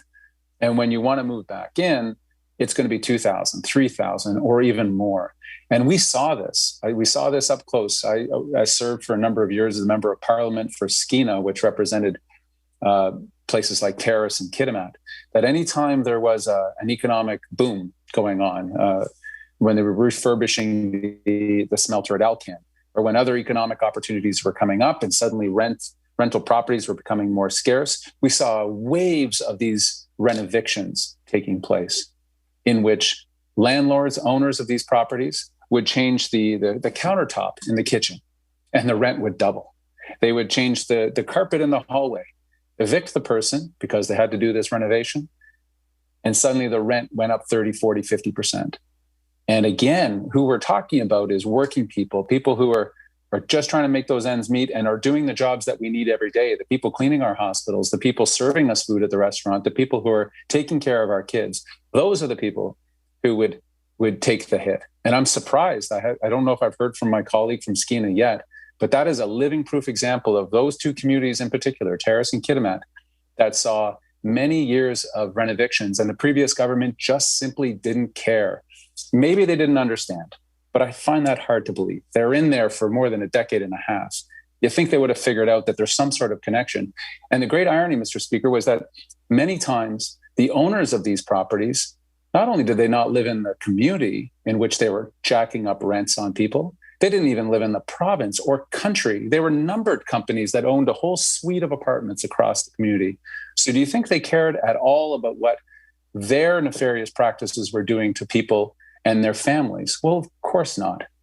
And for those that are on the extreme right, like some of my colleagues across the way are, they would say, well, that's just the market. This is a market-based decision. Tell that to the family who's scrambling to look for a place for them and their kids to sleep at night, that they're just, suddenly it's just the market, that their rent went up 50, 60% because someone put in a piece of carpet in the living room. And what frustrated me was that that's not a healthy economy. That's no longer an economy performing well for people, which is the point of an economy. So these numbered companies, these offshore landlords were able to make these decisions, and they had a compliant and complicit government in Victoria at the time under the Liberals, who simply didn't understand or didn't care. And unfortunately, I think it was the latter. We've already saved working people hundreds of dollars, hundreds and hundreds of dollars, never mind the rent support, but in other ways on their rents. And now this, for practical terms, is, I believe, one of the most noble forms of government, where we can look, especially in a moment of crisis, where our true colors come forward. This is true in our daily lives. If some great crisis comes upon us or upon friends of ours, how we act, how they act, really truly describes who they are and who we are. This is also true for government. When this crisis came upon this government, one of its primary interests was looking out for people, not just on terms of health. What kind of advice and prescriptions do we need to listen to, and getting it from the good doctor, Bonnie Henry, not from a political spokesperson, but from the head of the CDC, and then following that advice to try to keep people safe, to make sure that we're making investments across the board. That showed what a progressive government actually does, looks to the best evidence available and tries to administer that in a caring and sympathetic way to the people we seek to represent. Coming out of the last election, we see the pandemic continuing, and we've seen the effect of a lot of those policies, whether it was the direct support to individuals, support to small businesses to try to keep them going and keep the lights on. We have seen 98.5% of the jobs that existed before the pandemic have returned. Of course, those haven't happened evenly, that some sectors, especially the tourism industry, has taken a disproportionate hit, and we've brought in measures to help them as well. But across the board, we've seen work return. We've seen life change. We've seen our ability to communicate this way rather than in person. We've seen travel change as well. And there's much more to do. And that is also true for what's happening within the rental markets of this province, that we know that there is still a shortage in the communities that I represent, in places like Hazelton and Smithers and Telkwa, further up the line in Stewart, some of our more remote communities like Dees Lake and Iska, Telegraph Creek. On reserve, off reserve, all you can see a desperate need. I was just speaking with good people in Atlan just a couple of days ago. Now, for those who don't know their BC geography very well, Atlan is the further northwesternmost community we have. It tucks into that little part of British Columbia, nestled up against the Yukon border. And in Atlan, small, beautiful little Atlan, being able to get rental properties for seniors to be able to stay at home in their retirement years is incredibly difficult because the cost of building housing has gone up as well. And we have some reforms to look at that way. We've seen the the major licensees making quite a bit of money, but I also know going down to my local lumber yard here in Smithers, BC, the price of putting up a shed in my backyard is more than doubled in a few years. And we need to know that that has an impact on our ability to have housing stock on the market. What is happening with prices in our province, and how do we make sure that we have a province that's viable for everybody? Now, there are other things to talk about that this government has done that I think is incredibly impressive and important with respect to the cost of living, the ability for people to make it from week to week, month to month. And now that vaccines are showing up in our community, and I saw a notice out today for Whitsett is going to be having, which is the Wet'suwet'en village just down the road from where I am right now. I know in some of the Gitxsan communities as well. I know in Fort St. James, just to the east of me, that there have been vaccination clinics and that those are coming more and more. And that is fantastic to see the announcement with the Minister of Health and the Premier, and Dr. Bonnie Henry, recently talking about what the rollout's going to look like for our most elderly, people above 90, and then 85, and then those north of 80, so that our most vulnerable are being taken care of. We also need to make sure that they have a roof over their heads. And what I think this bill does is it ensures for not just now, but for years to come, that the nature of rental properties and the relationship, that power relationship I talked about earlier between those that own the properties, whether they're an individual or a numbered holding company here or overseas, and the person renting the property is a little more balanced. That the new compliance and enforcement unit, which avoids people having to take their landlords or individuals one by one through other remedies, is a great solution. It allows us to make sure that what's actually happening in the property is true, and that no one is taking advantage of loopholes in the rules that have been done in the past, essentially to evict people and jack up the rents way beyond what the law allows. This, to me, is flipping the onus a bit, where before renters had to go before various boards and prove that the renovations were either unnecessary or being exaggerated, as opposed to the landlord having to make the case that those people are being evicted for reasonable reasons because they're tearing, entire rooms out and making the rental property go through significant changes in which somebody just simply couldn't live in the unit. And that ends up happening at the other end in terms of the actual rent is also somewhat justifiable and in accordance with decent human values. I think in some conclusion, Mr. Speaker, it's interesting for me that this is the first speech that I was going to make in the legislature. Interesting for me on a personal note because it's being done from some hundreds and hundreds of kilometers away from the legislature. I've been able to get to the legislature once, but not while it was open. And I look at that room that you're all in right now as a sacred space, a sacred democratic space. And I look forward to the time when we can all return, because I enjoy being with colleagues and hearing from different parts of our province as to what is going on and what the different realities are. I think it's also interesting for me personally that this is the topic that I first get to speak to, a topic that affects people's lives every day. And that is the philosophy and the culture of our government in action. What is it when you vote NDP? Well, it looks like this. We're going to help out renters. We're going to make sure that working people have a fair shake in this world, that there are enough challenges as it is. Being evicted for some sort of false, fake half renovation, for watching your rent skyrocket while your paycheck doesn't match, doesn't follow suit. I think that shows what this government is about. It's why I decided to run. It's why I wanted to be a part of this government, to see what a truly progressive government could do in action when it comes to mental health, when it comes to poverty reduction, when it comes to systemic racism and uprooting it from the very the foundations of what this province has as we come up on our sesquicentennial. It seems to me that much has been exposed through these number of months. It seems to me that our government has been attempting to be nimble, to look at the research and the evidence that's before us, to understand what we can do about poverty eradication, not in speeches like this, but in real time action like this bill that we're talking about, that will make a real difference in people's lives each and every day.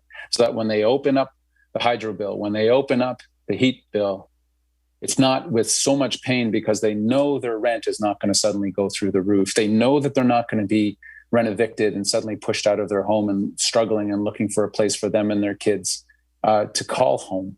And so that's what we're talking about today, Mr. Speaker. It's an honor to be able to address the House this way, to talk about this. I look forward to the support from all sides of the House, who, if they talk to their constituents who are renters, they will understand how much this means to them.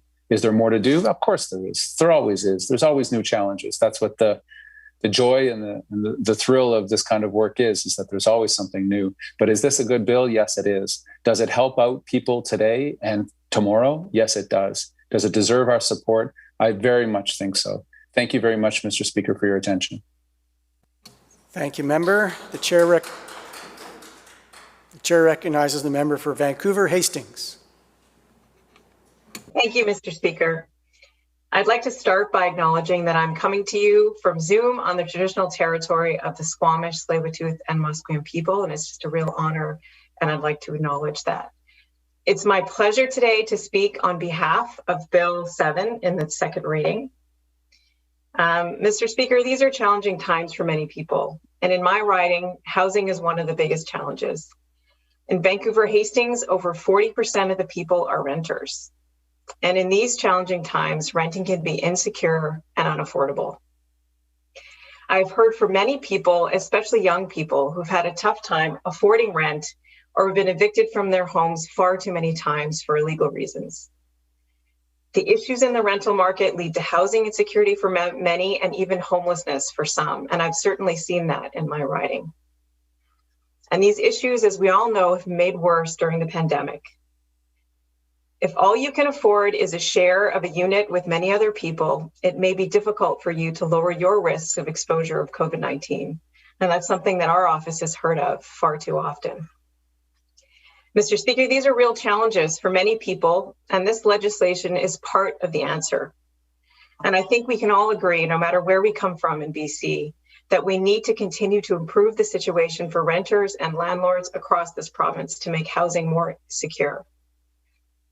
And I'm so glad that this government is investing in housing across the spectrum under the Housing for BC 30-point plan, and that there's a special focus on renters. I would like to acknowledge the member from Vancouver West End, who's been an advocate, a strong advocate for his whole political career, even locally, when it comes to protecting renters. It's such an important issue in Vancouver, and I know across the province. And the member chaired the Rental Tenancy Task Force to take a look at how we make life better for renters. And a great way, in my opinion, to solve complex problems is to bring people together, to allow them to share their perspectives and concerns about how to improve the situation for the real lives of people. And I know that renters and landlords across this province have asked for these changes, and this legislation responds to some of their main concerns. And I know that this will make life better for the renters if it passes in this House. So what do these changes do? First and foremost, and this is the thing I hear about the most in my riding, is affordability. Communities across BC are suffering from affordability crisis when it comes to rental units and housing. And this problem was only exacerbated by the pandemic, as people have insecure homes or insecure employment and have really felt the impacts of the public health orders on their employment. So first up, with the rent freeze, I want to acknowledge that the province already introduced a rent freeze during COVID-19. And I heard from so many people that these changes provided much needed relief about the concerns of rising expenses and a sense of stability in at least one very significant expense for many people, and that's their rent. And it is going to be really way more impactful if this would rent freeze through this legislation would increase to last until 2021. It'll take us some time to recover from the pandemic, and we're all just figuring out the hope that's on the way and the vaccine rollout plan. And I know that many people are looking forward to that, but it will take some time for those especially high impacted communities and industries to recover from this. And this rent freeze extension to 2021, I know will help a lot of families and seniors out there that are looking for a break on their expenses. So under this legislation, there can be no rent increase in 2021, even if you've already received a notice of a rent increase. So those people that are wondering how they're going to pay or respond to that notice can get that sense of relief, knowing that the government is on their side and thinking about how to help them through this pandemic. And more importantly, when it comes to affordability, it's not just about recovering from the pandemic. It's about the long-term affordability that renters are feeling, especially in Metro Vancouver and in my riding. And that means that this legislation will cap rental increases. So starting in 2022 and beyond, rental increases will be capped at the rate of inflation. And this was fulfilling a commitment by this government. And I know that this will save renters hundreds of dollars a year. I heard far too often, and I'm sure people across this province have heard about the staggering rises in rent over the years, when we had a government that turned away and looked at renters as just being a fun and wacky time in somebody's life and something that they at some point would get over. Whereas rent is something that families, seniors, and people across BC face every month and will continue to face because it's too unaffordable to purchase housing in this province. So I know this rent freeze will be welcome to many people across the province. Another issue that I've heard of very often in my riding is the issue of rent evictions.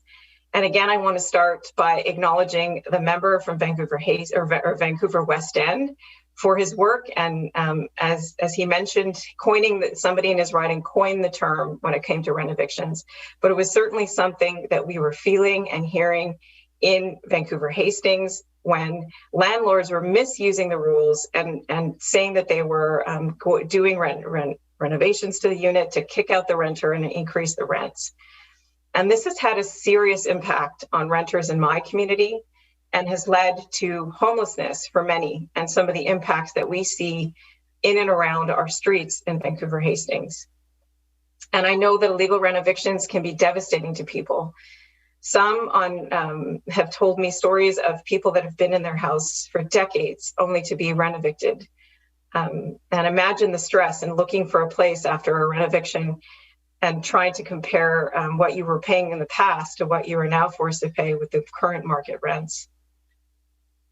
So I know that these protections in this legislation for landlords, tenants that against these rent evictions will be very welcome for people in my riding.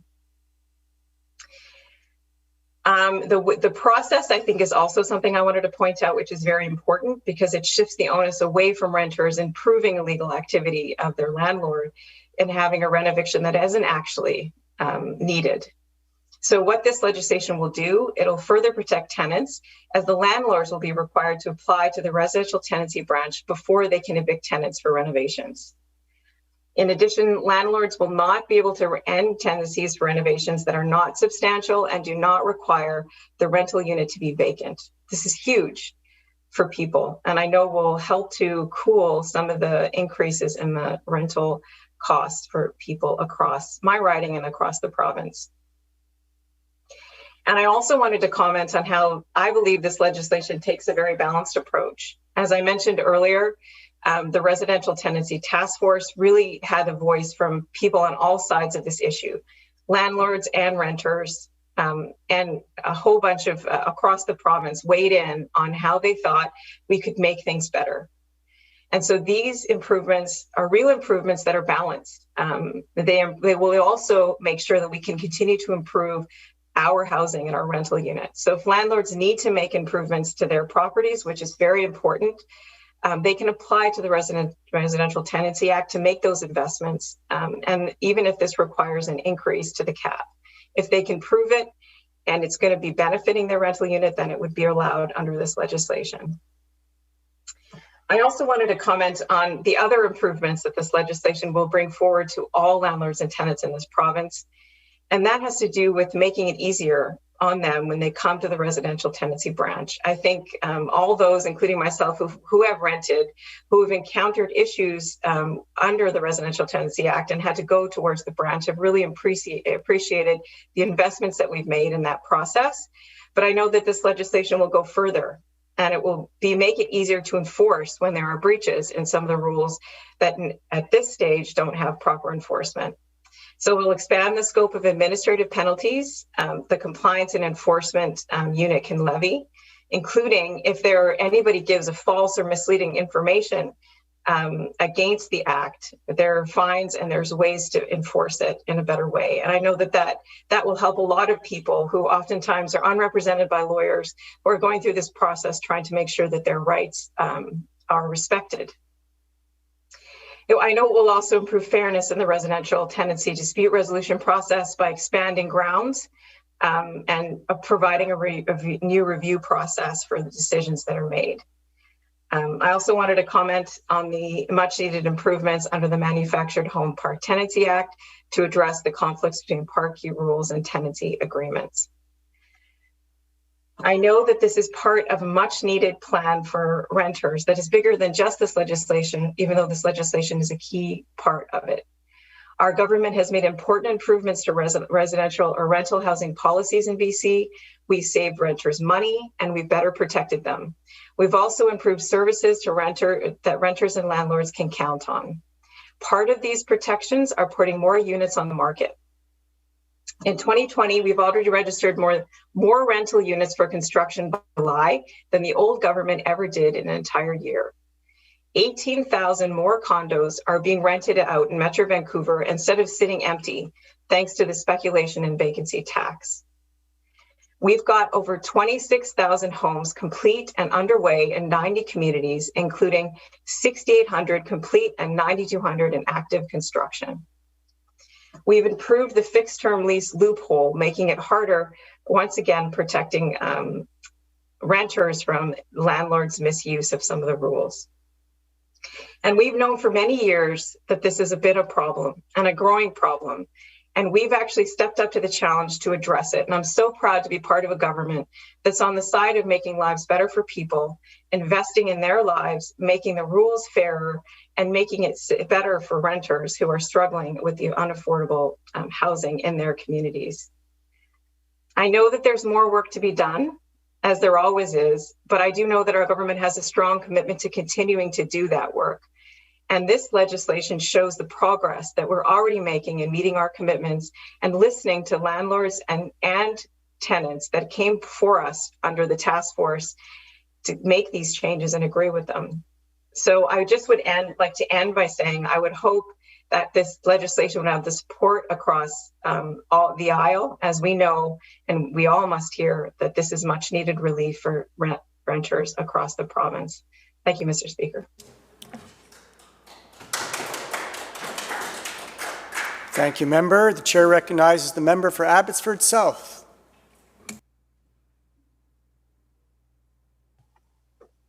Thank you, Mr. Speaker, and it's a pleasure for me to speak to this particular bill on the floor of the House today, be it virtually. The first thing that I'd like to acknowledge is, or bring into it, is that I was the mayor of Abbotsford and I also sat on council. And I'd like to talk to you about the issues and the challenges that this city faced. For decades now, it has been because of the migration east. It has always, and the growth of population, we suffered with a low vacancy rate. So one of the things that Abbotsford did to look at things in a different aspect is we started aggressively legalizing secondary suites. And what that did is it allowed for affordable housing. It had a mortgage helper for those that wanted to purchase their first home or purchase a home and move from a condominium or townhouse to a single family home. And it also, in the pooling of the school districts, allowed for a large diversity of students that were now able to do that. So for instance, in some of the more affluent neighborhoods, there were suites where there was a balancing within that school system, and it worked. So I'm familiar with the challenges, and I am familiar with some of the solutions. And I will say that we were one of the leaders in doing this, and it provided thousands of legalized suites, safe suites that were inspected and had to meet certain criteria. I've heard some mentions, and I applaud the intent of this bill. And I applaud that the task force, which was established in 2018, it was designed to provide fairness and security to both renters and landlords. Much of the discussion, unfortunately, that I've heard has put landlords in a very, very unfavorable light. And I think that is blatantly unfair because the majority of landlords, as are renters, are good people. Their intention as well. I know based on my experience, and I rented, and I remember moving from one place to another as when I was renting, and I always held my breath when it was time for the checkout, and whether I was going to get my security deposit back, and whether any damage has been done. And luckily, I was never assessed a penalty because I was one of those tenants that looked after the place, as the vast majority do. I have also personally experienced, and I have heard stories of absolute horror stories where within a very short period of time, the rental unit is virtually destroyed and the minor damage deposit doesn't come anywhere close to fixing the damages that have been incurred. And that's by a very minor group of renters that do that, but they exist. And what I don't want to do, and what I'm trying to say is that we need to paint a brush of fairness, and we need to go back to why was that task force put in place? It was put in place to apply fairness and security for both renters and landlords. It's also worth mentioning that that task force was put together in April of 2018, and by December of 2018, that task force did the job that was asked of them, and they had 23 recommendations. If this government was serious, I'm sorry, some of it just falls a little hollow on me that it's now 2021 and nothing was done. That's been 3 years. 3 years of inaction. I'm glad we're getting to something, but this government could have helped those that they say they want to help a long time ago. In the process of that, the rents have gone up and on average of $2,500 a year. And this government also, there's no sign of the $400 that was promised to renters. So in addition to that, I think it's worth mentioning that no piece of legislation is perfect. And part of the opposition's job is to point out where, wait a minute, we think you missed a spot here. And one of the glaring omissions that was pointed out was the students. They've been totally left out. This legislation should be changed to include them for that very reason alone. Those students are some of the most vulnerable. I remember being a student, surviving on $400 a month, sharing a place with my colleagues. I remember what it was like, where there just wasn't a lot of money left over, and to leave students out, I think, is a glaring omission in this particular bill. And I would encourage this government to rectify that. I know what they want to do is the right thing, but it also, it's worth mentioning that 114,000 units have been promised by this government, yet only 3,000 approximately have been built. At that rate, it's going to take 100 years to get this job done. I think there's room for improvement. I think we can all agree that there is room for improvement. And what I see is a history here of task force was put in, task force came within a short period of time, promise was denied. We're now 3 years later getting at this. $400 was promised. There's no sign or scene of that. hundreds of units, hundreds of thousands of units were promised, 114,000, and we've got less than 3,000 actually have hit the ground.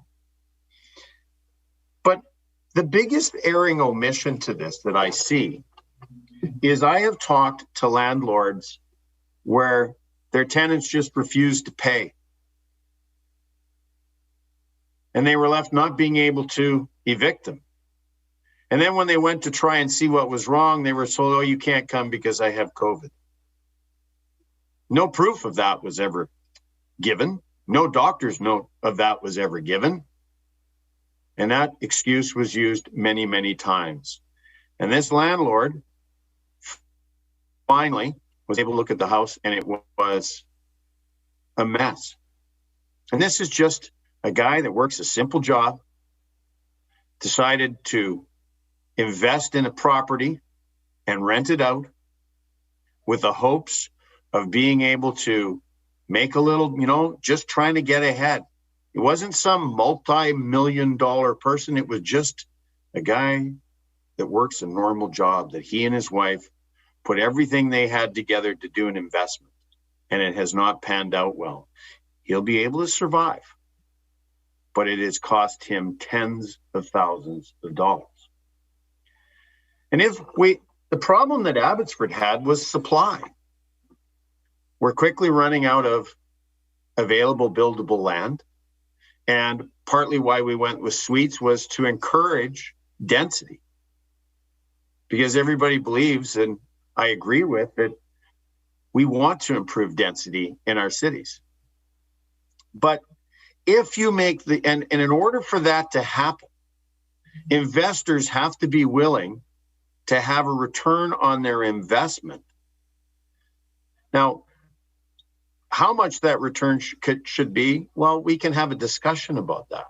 But if you make the rules so onerous and treat landlords as if they're the enemy, which is kind of what I'm hearing, it's painting them in that bad light, people will stop investing in real estate, and they'll find other ways to take their monies to build that retirement nest egg, as the gentleman that I was talking about did.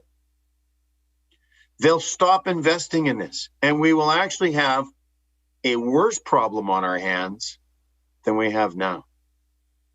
There has to be balance, fairness, and security for both landlord and the tenants.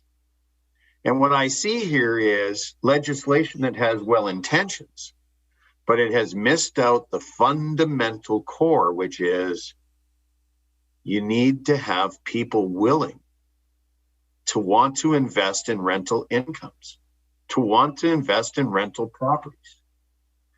I've heard stories about these numbered companies and multinationals that don't even live here, and other painting the brush that's pretty wide. And I think it's, while well-intentioned, it's just inaccurate. Many people either have a small basement suite, as in my neck of the woods, or they also have a willingness to want to assemble properties and to get into the rental business itself. But if you make your rules so full of red tape and bureaucracy that it becomes so difficult, people will end up just investing in other areas, and this will end up being worse. So I would caution this government to make sure that you go back to the original things of fairness and security for both parties. Landlords are not the enemy. Yes, there's some bad ones out there, and they need to be dealt with. And we need to have rules put in place to deal with the bad apples on both sides. This legislation, in my opinion, is weighted unfairly towards one side. And it paints those that are providing a service in a bad light. And And I don't believe that that was the original intention of what was wanting to be done here. So I would say to you, take a look at this. Listen to what some of the folks on this side of the House are saying to you. Let's tweak this legislation so it meets the goals it was originally done, where it has fairness and security for renters and the landlords. Do not make the rules so tight that you scare people away, because I know the gentleman I talked to, he said, I'm out. I'm going to sell. I'm going to go do something else. He said, I'll survive. And he said, luckily, my wife and I were both working. And we can, we had help from family. He said, but it had not been for that, he said, I would have lost everything I owned. That's the unforeseen consequence of painting the brush and that pendulum swinging too far to one side. I believe that there needs to be some fairness for renters. There needs to be some security. I go back to when I remember what it was like. I remember wondering whether my rents are going to go up. And that's another thing. You have now guaranteed that every single year rents are going to go up. Every year. Because it's going to be tied to inflation. Because if we don't increase the rent, we'll miss out. So the unforeseen consequence of some renters that rents have never gone up for years, and I know of people like that. I know landlords who say, you know what, I've got the best tenant in the world. To me, I know that every time I go there, the place is spick and span. They're great. They look after it. They're just fantastic. I want to reward them by keeping the rent low. With this new inflationary thing, where that will cease to happen, and you will end up actually, in some cases, hurting some people that never would have had a rent increase. So be careful of those. That one of my city managers used to say, you need to be wary of the unforeseen consequences of the decision. Quite often we try to fix one problem and we create 3 or 4 more. And I believe long term that this legislation has pushed the envelope to the point that we are going to chase investment away. It will make the rental vacancies worse, not better. Those that have a place and are renting, maybe they'll do okay. But if the goal is to provide more housing, not less, I think this needs some revamping. I think it's been a little too punitive in some areas. I agree with the intent. I applaud the intent to protect renters from unscrupulous landlords. I don't think you'll find anyone on this side of the House that disagrees with that. But I think that this falls short, and it will actually create a worse housing crisis, but it may take a few years for that to come, because people will start changing where they invest. So, Mr. Speaker, I want to thank you for the time. I hope that my experience, having been sitting around the mayor's table where we're quite often putting our hands up to approve or disapprove of a certain project that comes before a city, I'm talking about dealing with problems in Abbotsford that we lived. I'm not just making stuff up because it sounds good. I've sat around that table and I have watched developments come before council and those decisions that are made. And to paint cities saying that they're part of the problem, that's somewhat fair, but it's also incredibly unfair at the same time. There are some provincial bureaucracies and rules that cities have to follow that also make it incredibly challenging for us as well. The thing that I've learned is that you don't know what you don't know. And there are times when the pendulum swings a bit too far. And I think that that is exactly what's happened in this particular legislation. There's been some errors, there's been some omissions, and there's still time to fix that. So, Mr. Speaker, thank you very much for the time. I hope that my colleagues on the other side of the floor will ponder over what I've said and will reflect upon what I've said and come up where we can actually have good legislation that provides that fairness and security for both landlord and renters. Thank you. Thank you, member. Member for Courtenay Comox. Thank you, Mr. Speaker. It is a great privilege for me to stand here to speak to Bill 7 today.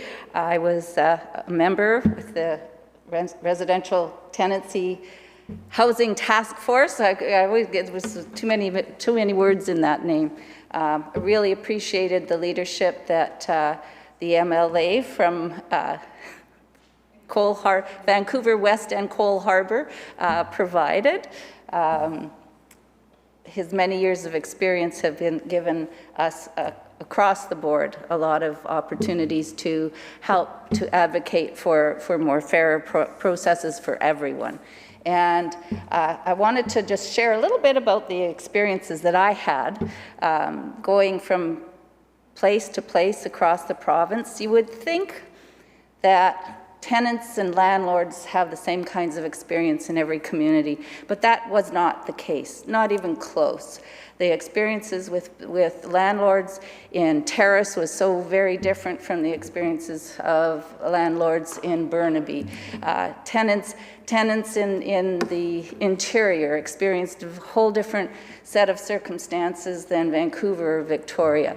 And so coming to, we got hundreds of submissions. We heard hundreds of organizations and individuals coming forward with a vast array of experiences. Landlords who had tenants who were, I can't use a word in this house for what they were described as. And we had tenants who had landlords who were considered monsters. The people we didn't get were the people, the vast majority of people who just are living their lives, going about their business, making sure that they can pay the rent, taking care of their homes, landlords who were taking care of their investment, and building relationships. Because that's one of the big things that we found, is that when conflict arises, it's because there's a broken relationship. And that's kind of the key, which makes the issue of the marketplace with housing so different from any other entrepreneurial enterprise, whether you own a big apartment building or whether you own a house with a suite in it. And that's, oh, excuse me. I don't know if I sounded muffled. And that's the key, is that there's a human element to the enterprise. And so it demands a very different lens. And we certainly got to hear about what would be the right way to go about things. And the issue of fairness and creating balance was so important that we have an open ear and listen to all parties. And so I think that we came to a good balance from all those hundreds of submissions and just as many recommendations to pare it down to something that was realizable. And I have to say that the folks who organized all of the meetings did just a fabulous job of it's kind of like corralling cats to be able to have those conversations in a few hours in different communities and come up with something that's substantial. And they shared it very articulately, so to help guide us in what was the best way forward. I think that one of the comments that I've heard from speakers from the other side is that we haven't done anything. Well, we got to business right away. And I think that that's a tribute to our public services as much as it is to the commitment of our government to find ways to close the fixed term leases, the loophole that was causing rent increases. We gave more time around rent evictions. We increased compensation. Those are the sorts of things that made a difference immediately without requiring, excuse me, quite the degree of legislative research that was required to make sure that you get it right. Excuse me. We also saw an increase in education. We saw the resources to the residential tenancy branch increase so that the time in which disputes could be resolved, people get the answers to their questions, reduced significantly after years and years and years of frustration and really trying this sector in our society, which is so vital for everybody to have a roof over their heads. I was really impressed with the immediate impact with the Compliance and Enforcement Unit. When they were introduced and there was opportunity for redress, and it made the ability to be a landlord, it made the ability to be a tenant that much more secure, because there was a place to go, there was somebody who was going to listen. And we also ended up with a liaison officer to help with those resolving issues before they get out of hand. I just want to talk about the rent freeze first. This is within the legislation that's before us today. It takes us to the end of 2021. We have been dealing with COVID over the space of a year. Actually, it was on March 13th, I was going to have a workshop in my community with TRAC, the Tenant Rights Advocacy Center.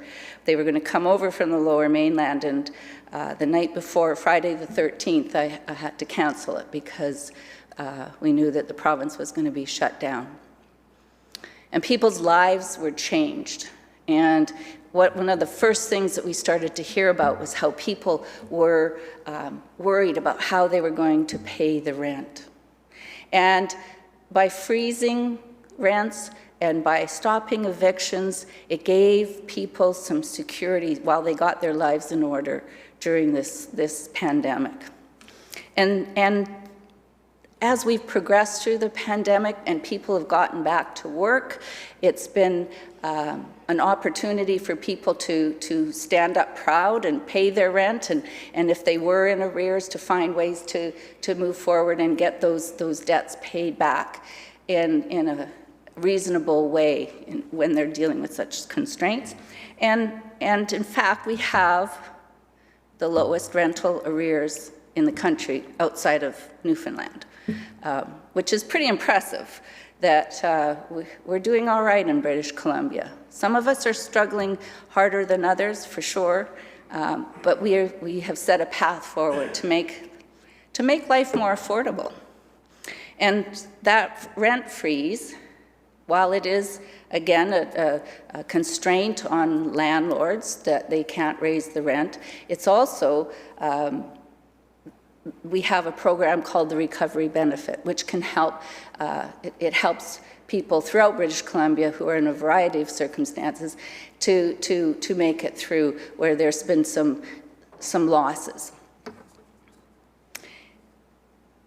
I just want to recall that prior to 2017, the rent increases were up to 4.3% increase, far above inflation. And if rents were allowed to increase today, inflation is down. There's would be no additional allowances. It was 1.4. But even that can make the difference between somebody being able to buy that loaf of bread to make sandwiches for their kids to take to school. Those are the sorts of decisions that you make during the tough times. And so I am very glad that we are freezing it until the end of the year. People who have gotten notice, even now, don't have to pay a rent increase. They may not know that. Come September, there's a possibility that people will see their notices, and they will take effect in 2022, but not before that. One of the other issues that's, I want to talk about the rent increases, because we also heard another member talking about student housing. And it is true that student housing doesn't pertain to this particular piece of legislation. However, the Ministry of Advanced Education, Skills and Training's program to bring up to 8,000 housing units for students, of which there are now 5,000 that have been created since 2018. They are tied to, they have been priced and supported below market value. And I got some of the numbers just before I came in here. BCIT and Burnaby, their rent for those student housing units is 10% below market value. At Coast Mountain College in Terrace, it's 15% below market value. And in the College of the Rockies in Cranbrook, it's 30 to 40% less than the market value. I mean, that's pretty significant. And it's a real recognition that students are living in a vastly different world than the rest of us. And the constraints that they have around being able to earn money while they're getting an education is very tough. Oh yeah, we also stopped interest on the BC student loans. And that has an impact on affordability. In terms of housing, it's not just the students. Once you've graduated and you still have a debt load and you don't see debt rising because you don't have interest, that gives you opportunity in the future. That gives you, when you're out of the student housing, a place where, a space to be able to pay rent within the marketplace.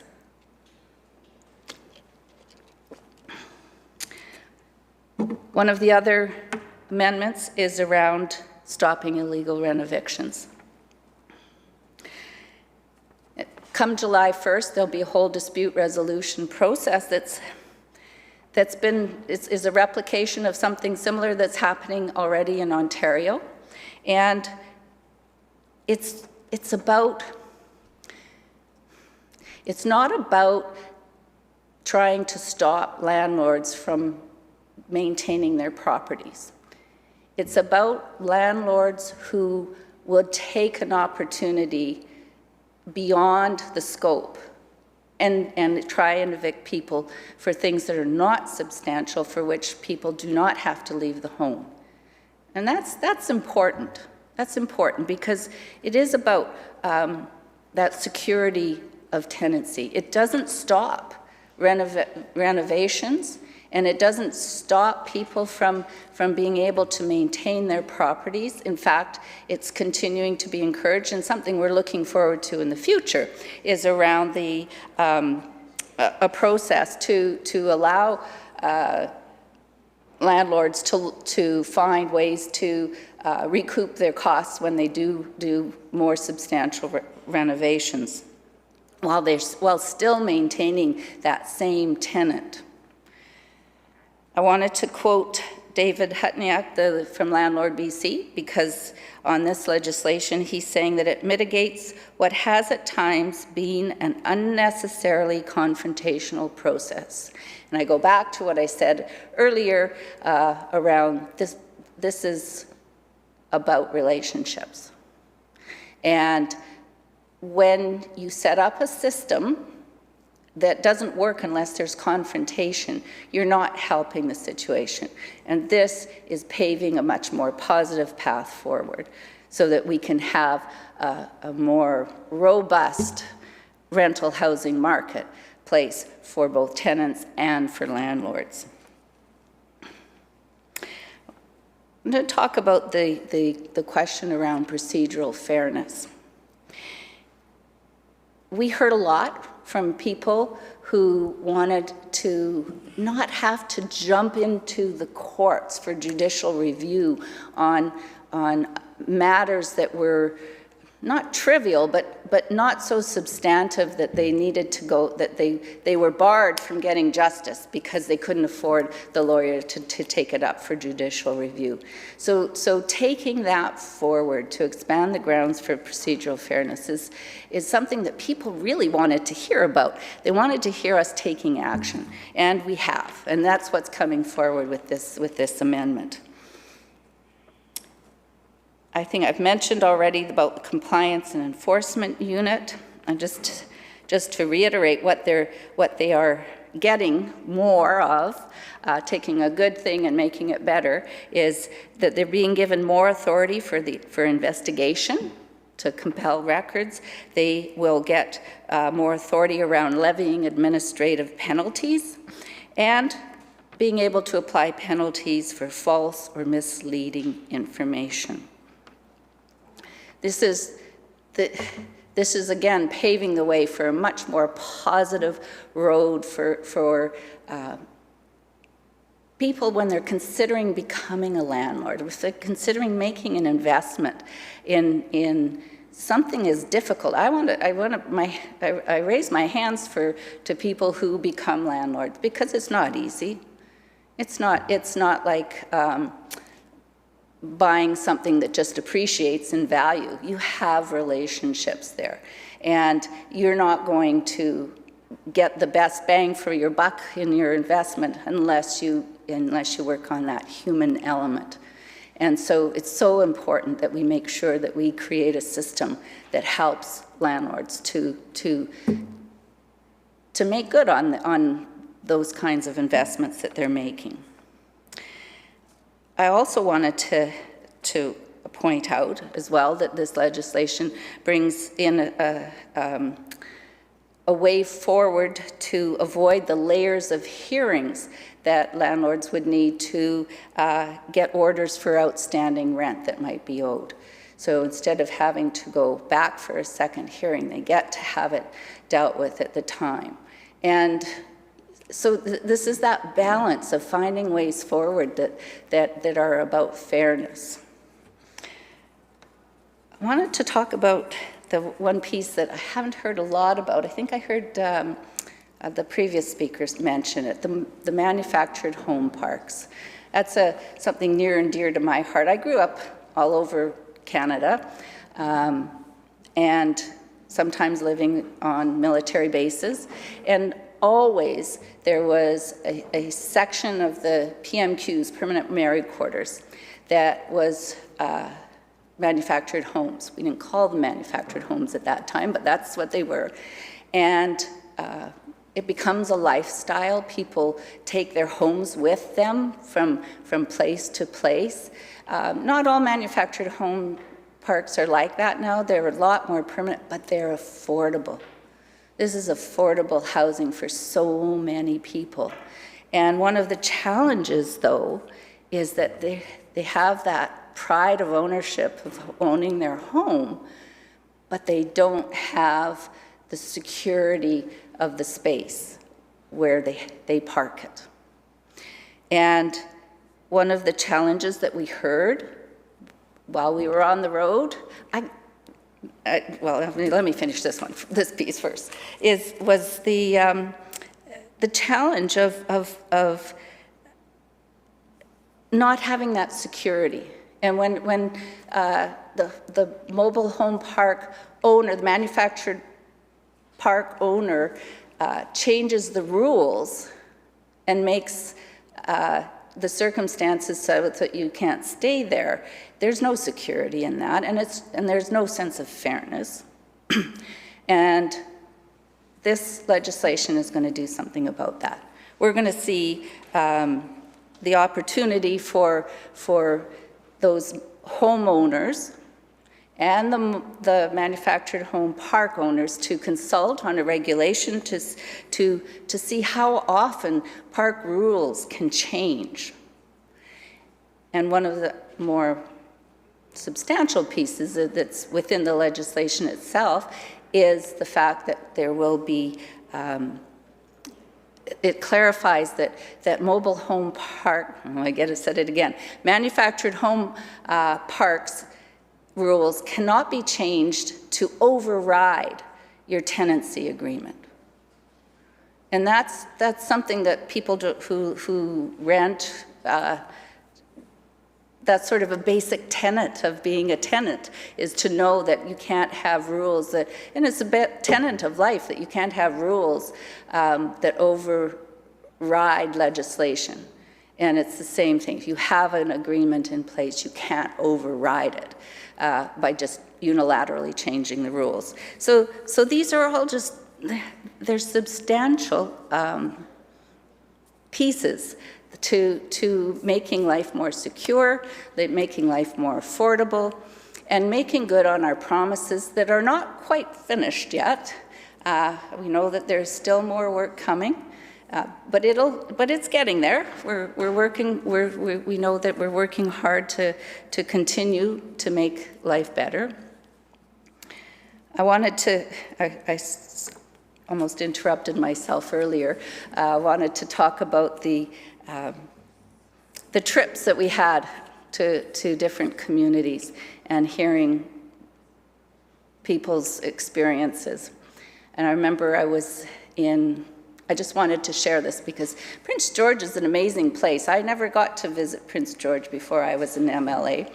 And I got to go to one of these events, and it was very well attended.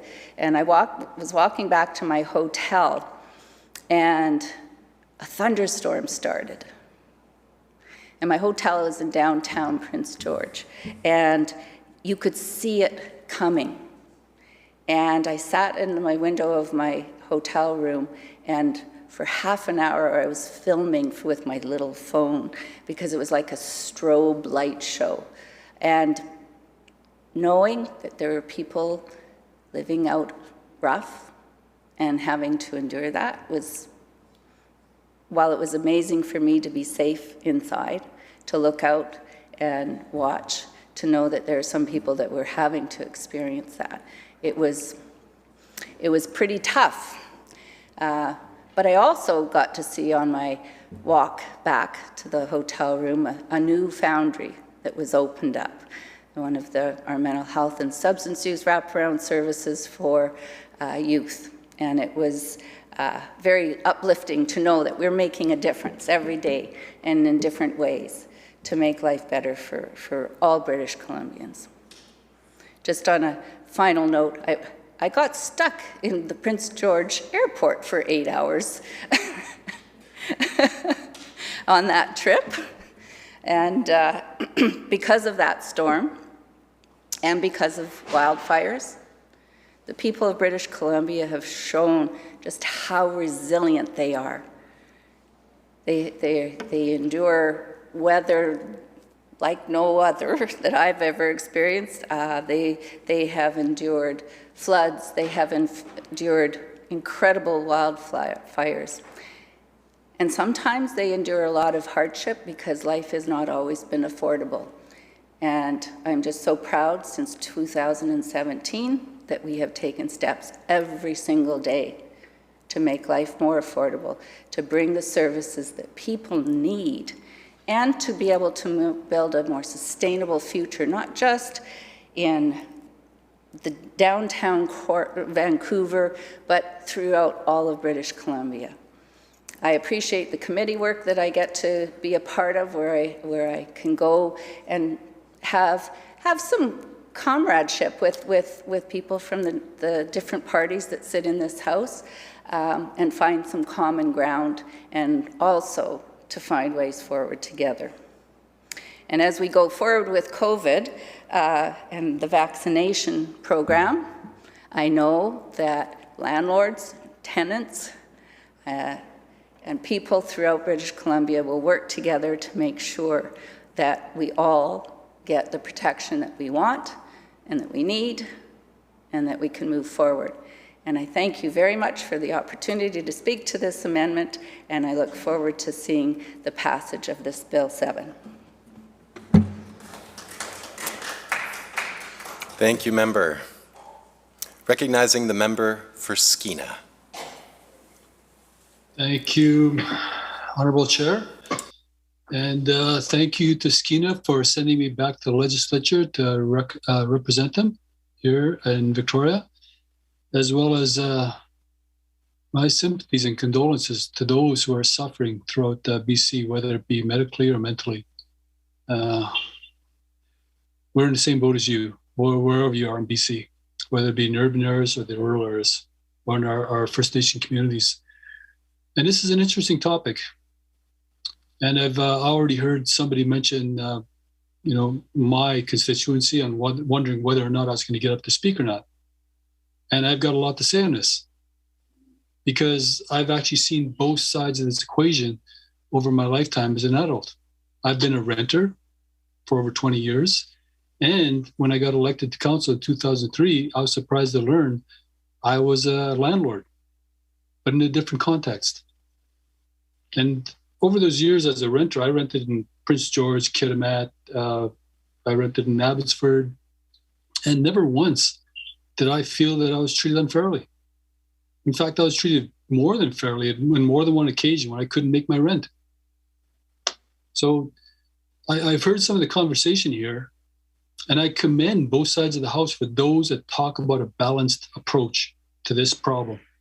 That's the right way to have this conversation. But for those MLAs that have spoken already and are trying to pinpoint the landlords as the bad guy here, where there's something wrong with the landlord system, whether it be a private owner or whether it be a block apartment owner, shame on you. Because this is a complicated issue. There's a lot of factors that go into whether or not there's enough rental units or what affects the price. And it's in different parts of BC where this exists. And so to kind of find the bad guy and try to divide British Columbians in its context and actually refer to this government as a noble government, come on. I mean, we're legislators here. We should be talking about real issues, real solutions. And for the most part, I do understand what the government is trying to achieve in this bill. I don't know if they achieve it or not. We're going to find out within the next year. But I do understand how hard it is to find a balance based on my experience. Because in 2003, as a chief and council, our landlord experience is quite different from those that living off reserve. As a landlord for social housing and for rental units, if we don't get that rent payment from the members living in those houses, we don't have enough money to pay off that bill for the housing construction in the first place.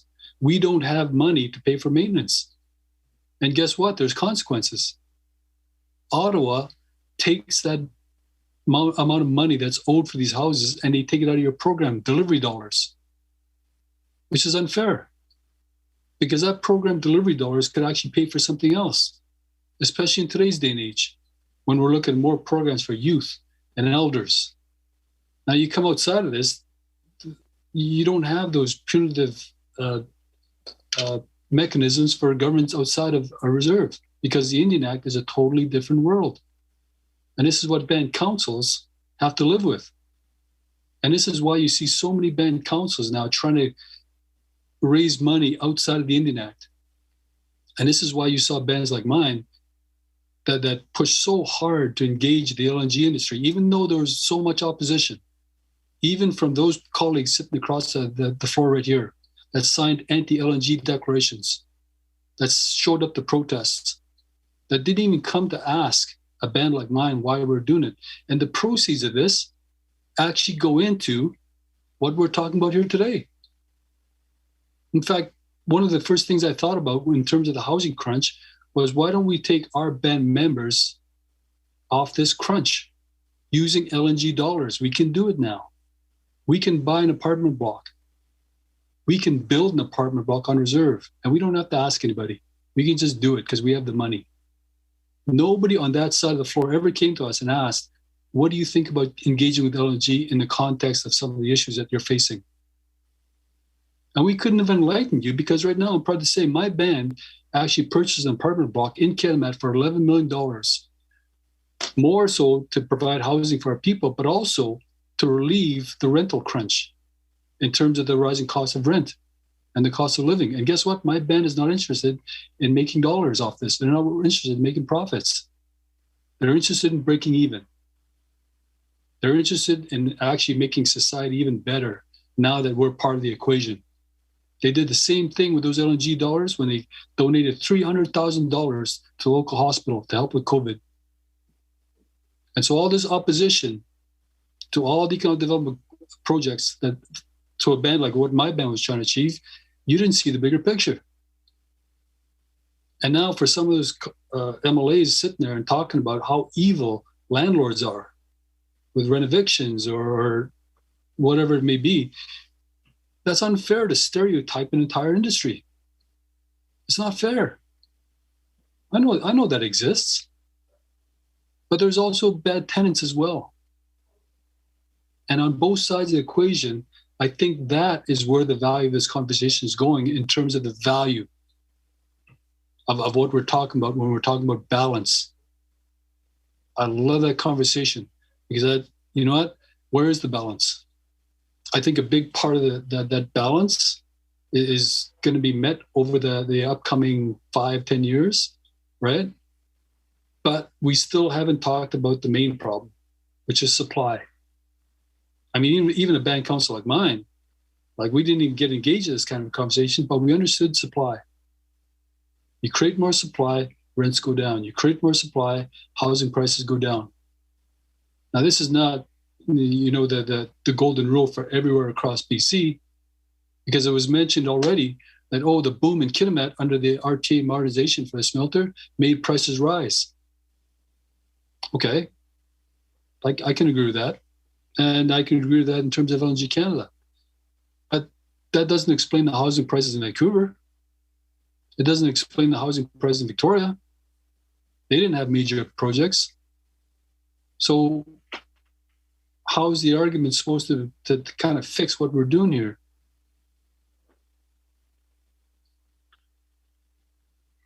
So as an elected leader, we had to deal with this. And in terms of the balance that this government is trying to achieve, we had to deal with the same conversation. And I heard many possible solutions, right from the writing off the entire expense, which actually affected other programs, or the ability to deliver new programs or existing programs. And I also heard the extreme of just evicting every single band member, which was done under previous councils. And I refuse to do that. It's just, there's issues that people are facing that we have to take in consideration.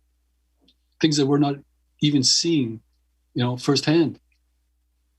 Especially in terms of First Nations historically in Canada, even today, living under 68% unemployment. There's an issue there that says they might not be able to make their house payment or the rental payment. On the other side of that, I understood the council, with the deficit financing that they were doing with the Canadian government. Where's the balance? Where's the middle ground? And I don't think in this conversation there's a bad guy. Not to what some of the government MLAs are inferring. There's no bad guy here. And us as legislators, I think we should be able to take the high road and actually get away from that kind of talk and stop dividing British Columbians and actually find solutions. And I've heard many solutions in my last 3 years. I've also heard colleagues on both sides of this House talking about the issues that each party represents. The renter in terms of unfair landlord practices, the landlord that doesn't have a very suitable tenant. And there could be financial considerations, especially during COVID when we see so many people out of work and not bringing home an income. I understand that. But a landlord, especially a private landlord, has got a lot on the table too. They they might have took out a loan to buy this property. It might have been, their retirement plan. And I heard an insensitive remark about this when it was mentioned that, this person, didn't have a retirement plan. So they kind of invested in the house, and that might have been their retirement plan. And the comment back was, well, you should have had a job that had a retirement plan. That is so insensitive. That is, you have no idea what some of these people are going through or what they had to live through in the last 30, 40 years to become a homeowner and then try to map out the rest of their future. And this is the political road, the stereotypical road of being a politician, trying to find that bad guy. There are bad landlords, there are bad tenants. And that middle ground through the tenancy branch, if you're trying to find it, then find it. Because in my writing, I've already had a number of people come into my office and say they're getting out of the landlord business because they have no redress. They can't get the cost for damages done. They can't go and clean up the apartment, right? And there's just nothing for them. And so what they'll do is they'll just, let the lease expire and they'll sell the house. Well, that just takes more supply off the market. And I think this is the balance that I hope the government is talking about. Making sure that landlords don't get so angry that they just walk away. And then our problem of vacancy rates actually gets even worse, especially in a riding like mine.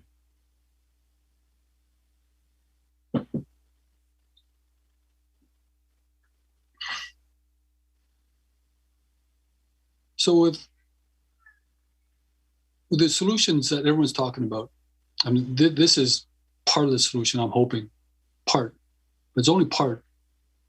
We've got many more to talk about, especially we talk about the supply. And many more partnerships that have to pop up. Partnerships with the private sector. Partnerships with municipalities. Partnerships with First Nations, especially those First Nations that want to bring their own revenues to the table and maybe look at it as a social enterprise or even an investment enterprise. There's more conversations to be had because there's a younger generation moving up that just doesn't feel like anything that's been done in the last few years isn't actually addressing what they want to do. And that's just simply buy a house, put down some roots someplace where they can actually start to build their lives. There's more to this conversation than what we're just talking about here. It doesn't help when we're trying to paint the tenants as a bad people or the landlords as a bad people. It doesn't help. And the last thing I'll close with is I heard a colleague talk about, in referring to his own government as noble, a noble government. And wow, I couldn't believe that one. Because this government, in terms of the housing crunch we're talking about, in terms of rental supply we're talking about, promised 114,000 houses being built. And they haven't even come close to that number. How's that noble? The renter's rebate that was promised, $400, didn't deliver. How is that noble? So to take this one amendment to a bill and then blast it across the whole record of this government and actually define your government as noble? I don't know. I think there's a lot of people that will actually argue that point.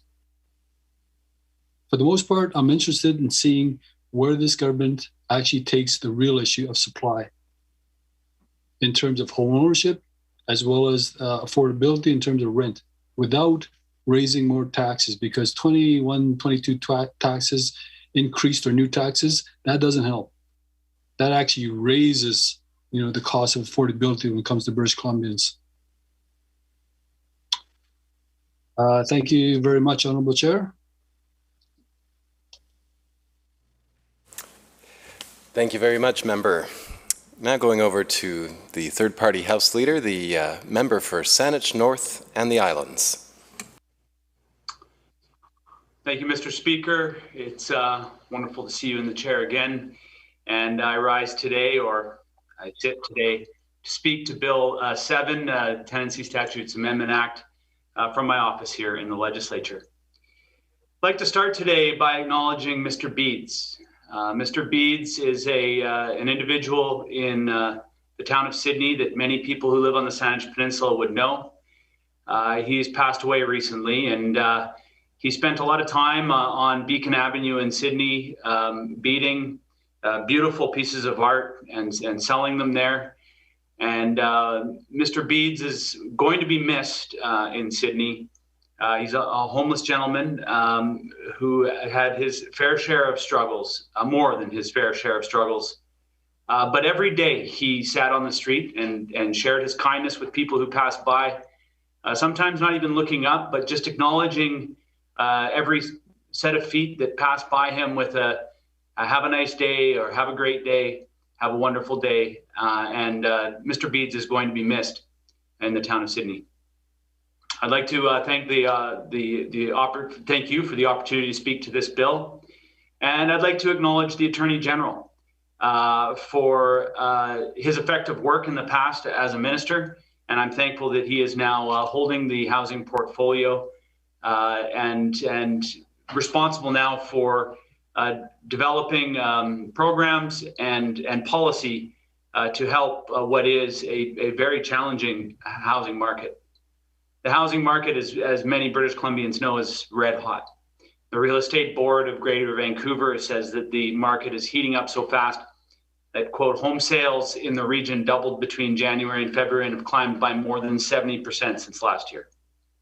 The board revealed that February sales in BC totaled 3,727, a 73% increase from the 2,150 sales recorded the year before, and a 56% spike from the 2,300 homes sold the month before. In a rare move, the Victoria Real Estate Board said that more work is required to make sure housing prices were brought back down after it says the provincial government had failed to improve the market conditions. Demand suppression measures have not worked, and their failure to moderate housing prices in our community has only exacerbated the pressure. The supply was constrained 10 years ago, but now it's historically low levels. Speaking to the desire to have more supply been brought into the market, as the member was speaking before me. But it's not just the real estate market that's hot. The rental market has also seen some changes over the last few years. We've seen vacancy rates increased in Metro Vancouver and in Victoria, while in other markets like Vernon and Nanaimo, the rental market is much, much tighter. We've seen over the last number of years policies that have been focused on supply, and also policies that have been focused on demand. We saw the speculation and vacancy tax that was to address a superheated real estate market. And we've learned that actually addressing this market and these challenges is going to take more than just tinkering around the edges. Ensuring that housing is more than just units tabulated by accountants and a measure of success or failure counted by politicians and bureaucrats. We have to focus on what I think the member from Stikine was talking about, meaning homes for people who live in our communities. And I think that this does, to get us out of a supply and demand kind of conversation about housing, requires a systemic shift in our approach. I like the type of language around talking about homes for people. And as a participant in the rental housing task force, we worked very hard to find the balance that the member from Skeena was talking about between the rights of landlords and tenants.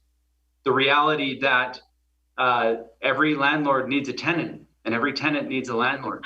And that this is an incredibly important relationship that the rental housing task force that I sat on with the member from the Vancouver West End and the member from Courtney Comox, we did that work together. And I participated in that work because I believed that the greatest value a house offers individuals and communities is exactly what the member for Stikine was talking about, and that's as a home.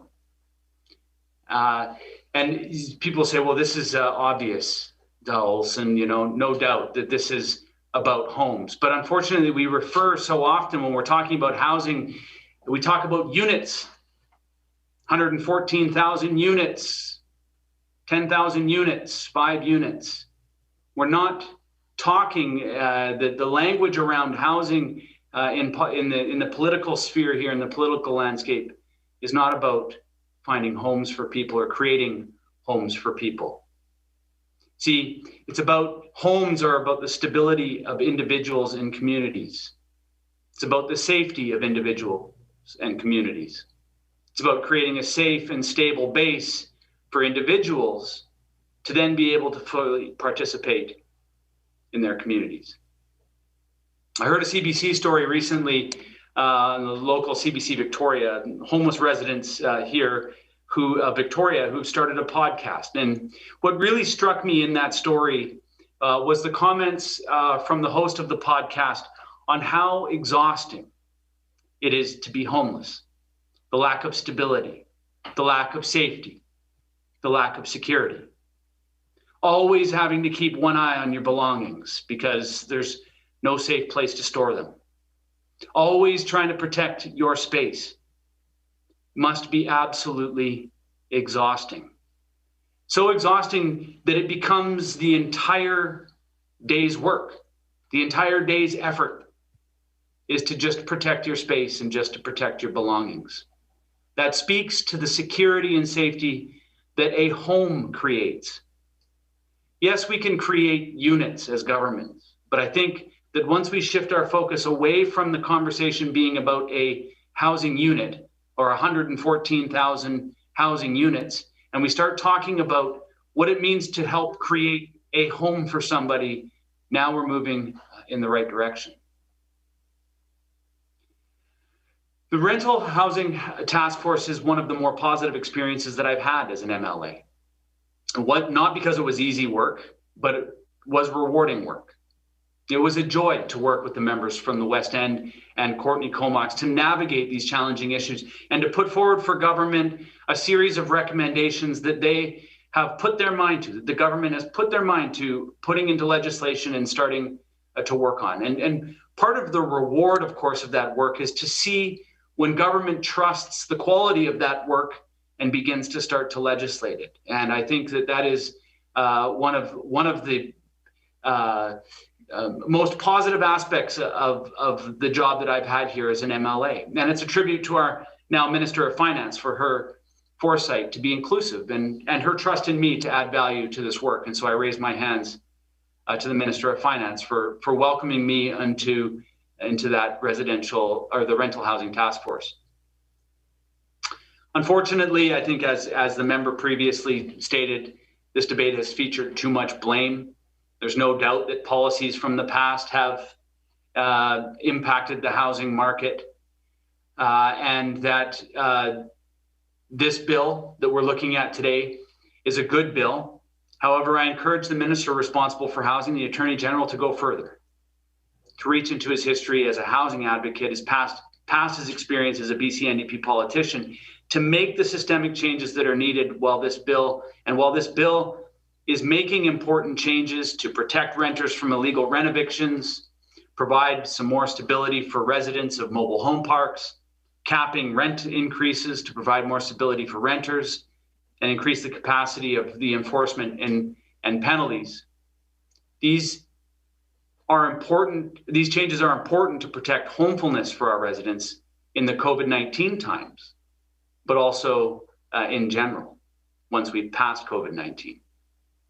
We all benefit from greater stability that homes provide our family, our friends, and our neighbors. However, while these changes have an impact for many British Columbians, the government needs to go further with comprehensive changes that are needed to ensure British Columbians can benefit from the stability of the home. I strongly encourage the Minister and the Cabinet to get the Housing Hub project financing program back on track. This is an important program that supports the missing middle.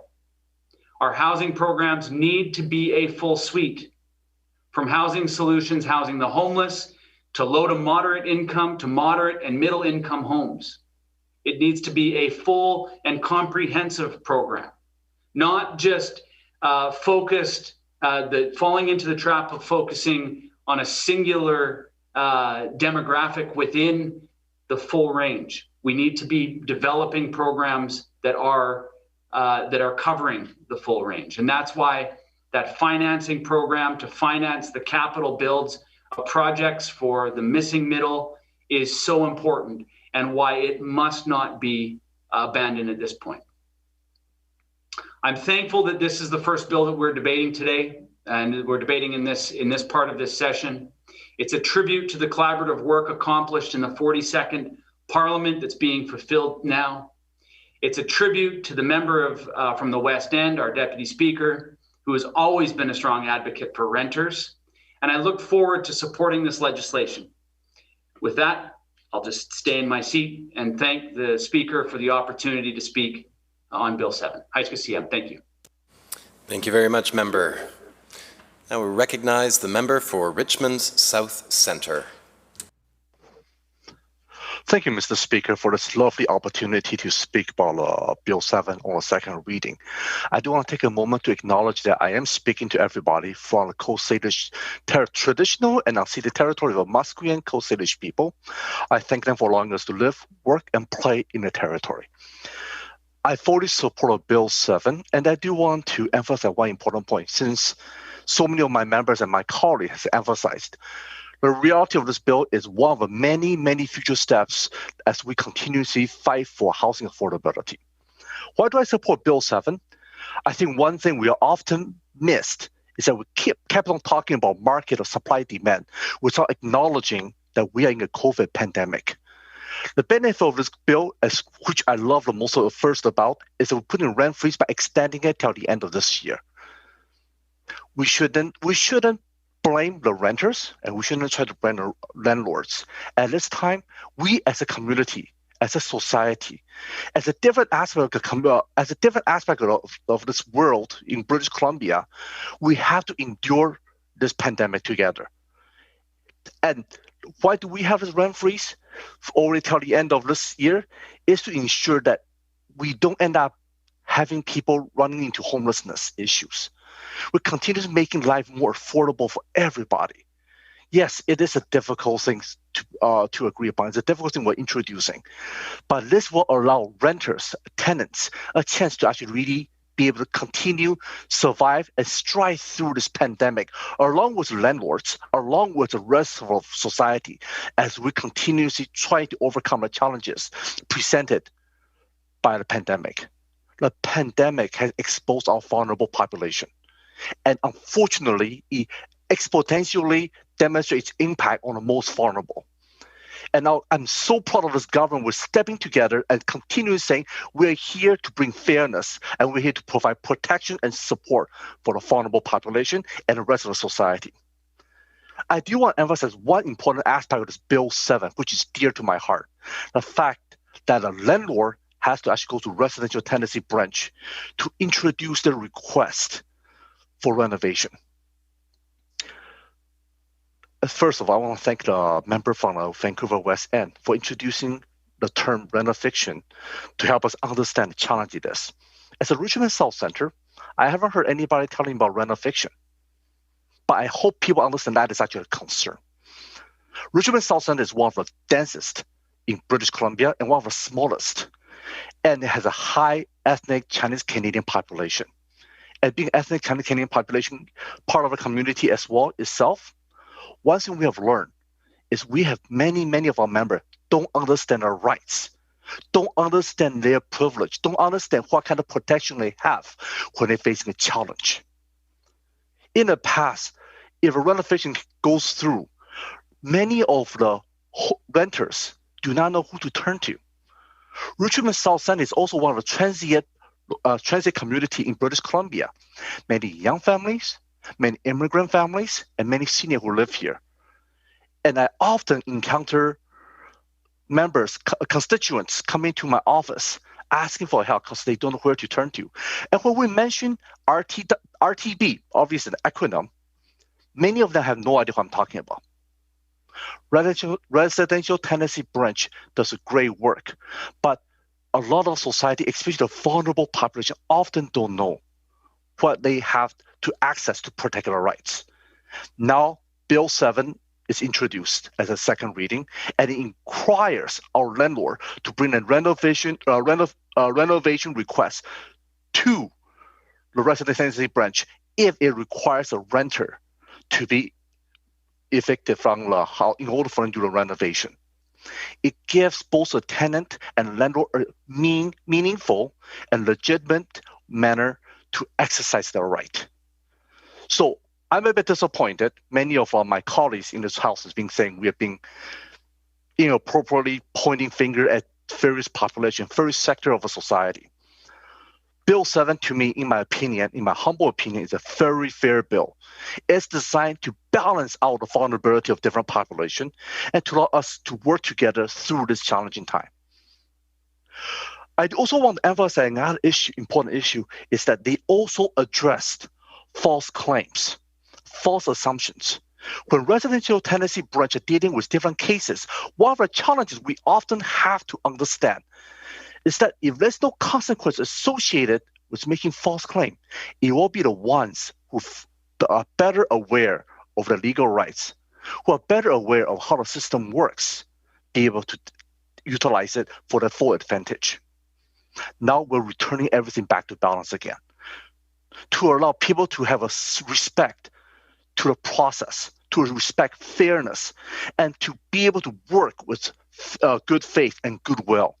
That when we work together to build up stronger housing affordability, that every population and every sector wins, and every sector is encouraged to interact and work with each other with honesty.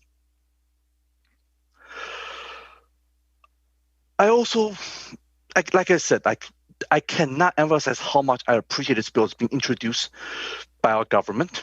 We have a rent freeze till 2021 and continues capping the rent according to the inflation rate. Obviously, we want the landlord to have a healthy prospect opportunity through the investment. But I think the previous member who spoke before me, I also want to echo his comment. This is also about homes. This is about having a place to live, having a place to be able to say, I can be here and I can afford to set up my roots in this area. When there's no appropriate regulation, which unfortunately some of America call bureaucracy, but it's a reality is we're creating protection to allow renters, to allow the tenants to be able to say, I can continue maintaining my affordability so my kids can grow up in the same neighborhood. So I get to know my neighbors, so I can continue to build strong connections with the school, with the community center, and with the local nonprofits, and with the local businesses. We are trying to build a win-win situation. And yes, I will call it a noble cause. Whether some of our members disagree or not, I call it a noble cause. Bill 7 is a piece of a multiple puzzle, part of our housing affordability. And I'm glad our government's continue putting that forward. I also appreciate the fact that we are placing greater emphasis on the compliance and enforcement unit. I think the more we learn to live in a society where there's greater stability, greater security, the more likely we're able to build a society on trust and faith.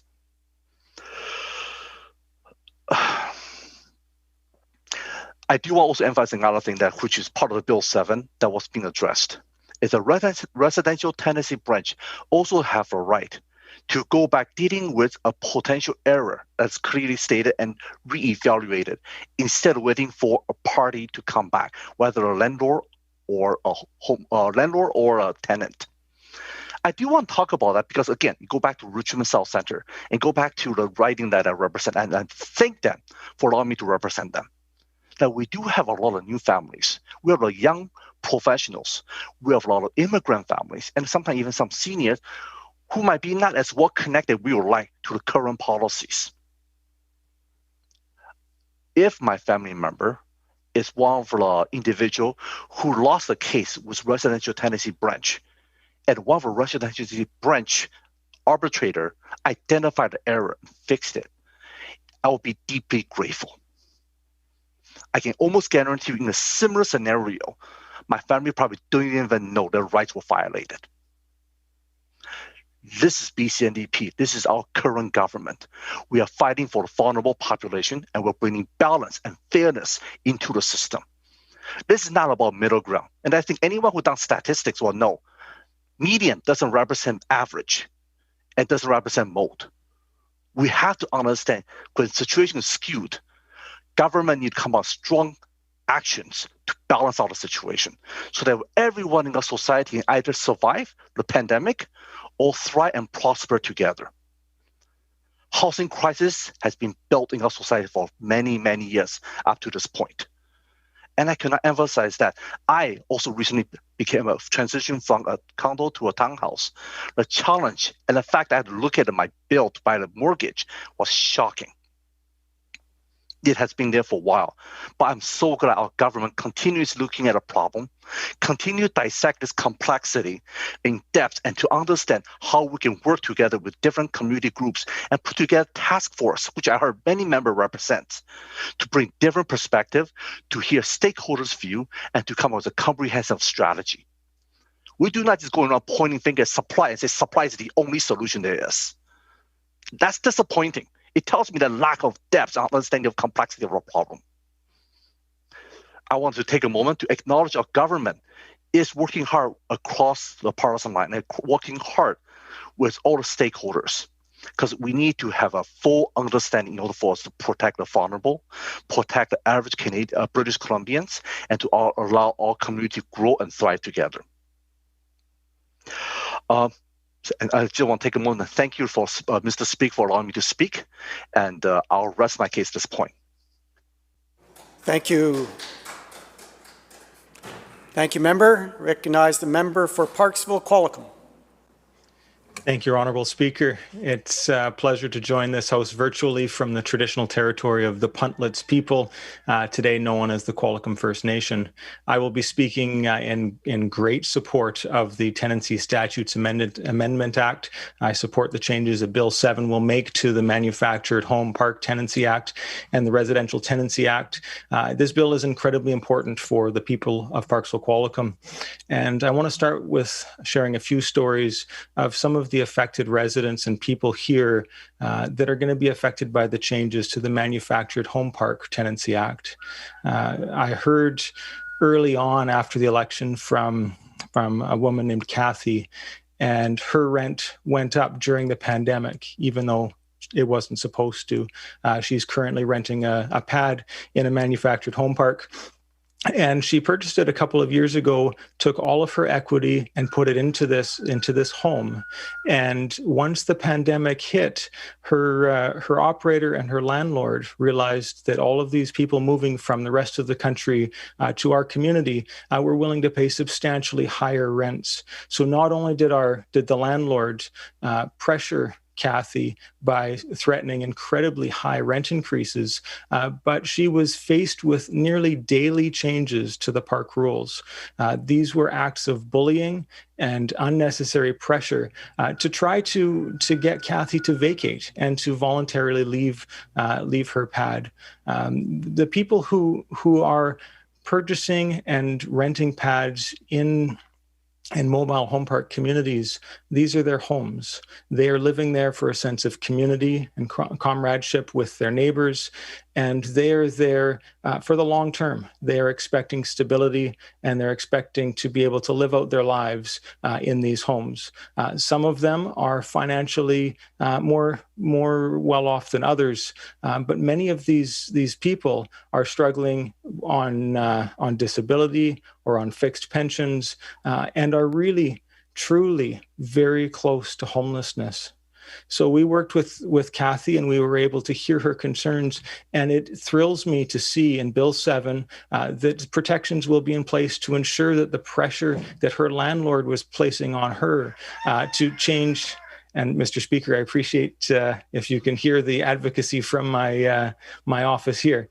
The pressure that's faced on these individuals through these changed park rules will no longer be taking place. And so this is incredibly beneficial for the people of my community and the people of this province. Another powerful story I heard was from a woman here in Parksville, and she was phoning on behalf of her sister in the same circumstance with threats of dramatically increased rent. Her sister was on disability. She delivered papers where she could. She was 64 years old, and she has no equity in the mobile home that she was in. And so if she is evicted, she is on our streets, and she is no longer able to stay safe in a space that is her own. So I am incredibly impressed with these changes, and I think that they will benefit the people of Parksville-Qualicum as well as many other people all throughout our province. It's important, as we discuss these people in these mobile home parks, that we recognize that they are seeking stability and that they are not second-class renters. These are people who, for whatever circumstance that they're in, many desire to be in these facilities for the amenities that they have, that they expect to have the same rules and the same protections that other tenants in our province have access to. So these changes in Bill 7 will help normalize and make not only the tenants, but also the landlords more aware of the expectations that tenants in our province have and should have moving forward. It's always an adjustment going from local government to provincial government, and I very much enjoyed my time on council here in the town of Qualicum Beach, and I hear the other side as they speak specifically to the need to increase supply. And while I do agree that we do need to dramatically increase supply, and I'm proud of the accomplishments the accomplishments our government have made in regards to supply, it's really a collaborative approach that we need to take with landlords, with tenants, with local governments, with the provincial and the federal governments, as we work together with a strategy to increase our housing supply, but also protect the rights of those who are already homed, and to make sure that they have the same consistent expectations, whether they have what have been described by my colleagues here from Abbotsford South in landlords of unfavorable light, whether that is the circumstance that they have, or whether that they have exemplary landlords who, as that same member described, would not increase the rent because of good tenants. What we are seeking to do through these changes are no different than any other legislative changes that we have. When we describe these unfavorable landlords, as the member from Abbotsford South described, we are taking examples that we hear from the people in our community, the stories and the hardships that they've had, and we're fixing the circumstances that they're in. These rules are no different than establishing speed limits. You know, if we were to describe a new speed limit or a new building code, we are not using unfavorable lights to describe drivers or unfavorable light to describe the builders and craftsmen in our community. We are, as a collective, as a province, defining what we determine to be the minimum standard that is to be expected by the people of our province. We put that in legislation and we enforce it. And I'm hoping to hear through the rest of this debate that other members from the other side will see that these changes will create not only predictability for tenants, but also for the landlords. This has been a very balanced approach as we look through the changes that are taking place here. The residential tenancy branch, when an error has been made, will be able to address these internally as opposed to the formal process of a judicial review. This is incredibly beneficial for tenants, but also for landlords. When challenges and conflicts come up, to be able to address these in a timely and consistent way is of incredible benefit to the landlords as well as to the tenants. And so the balanced approach that we have here is going to ensure that there is predictability for those who are renting, whether they're renting homes or whether they're renting pads on manufactured home parks. It's fascinating listening to all of the different impacts that COVID-19 has had, and all of the different functions that we have taken place to try to address these circumstances. And I see this not only as a response to the challenges that we've seen with COVID-19, but specifically tackling some of the difficulties that we've seen for many, many years in our province. So I'm proud to see the changes that we have taking place here. I think they will create a much more consistent framework that will be much more easily enforced, and it will increase the predictability for the tenants as well as the landlords. And this is a valuable thing as we look to increase the housing supply. I hear from the other side the challenges that new rules and red tape will interfere with the housing market, and I disagree wholeheartedly with that. To have consistent rules that ensures that the landlords that have been described, that we have been describing apparently to the member from Abbotsford South as unfavorable light, these landlords are not helping the people of our province. What we need to do is to establish a baseline that all landlords have an expectation that moving forward they will work with us and with their tenants, their customers, to ensure that we all have, where possible, safe homes. Honourable Speaker, I appreciate the opportunity to speak for the first time in this House, and I fully support Bill 7 and the changes that are being proposed herein.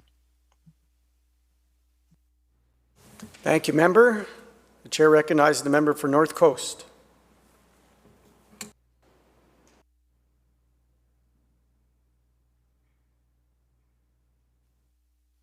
Thank you, Honourable Speaker, and apologize for the delay there. I'm happy to speak today to Bill 7, the Tenancy Statutes Amendment Act 2021. This legislation speaks to what renters and landlords across the province have asked for. We listened and we're delivering on our promise to make life better for everyone in British Columbia. We know that COVID-19 continues to touch all aspects of our lives and our economy.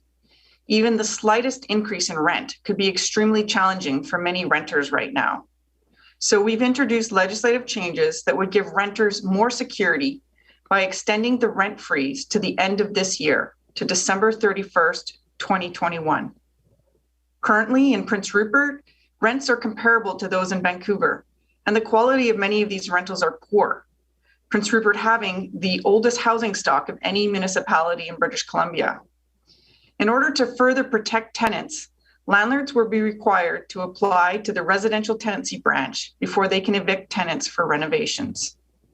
Additional requirements are being added to make it clear that landlords cannot end tenancies for renovations that are not extensive or that do not require the rental unit to be vacant. For example, if you're gutting an apartment and taking out walls, etc., evicting a tenant makes sense to do the repairs. But way too many times we were seeing that people were being evicted for supposed renovations only to find out later that a mere coat of paint was added to the walls, which could have been done without evicting anyone. Our government has made important improvements to rental housing policies in BC that have saved renters money and better protected them, and improved services that renters and landlords count on.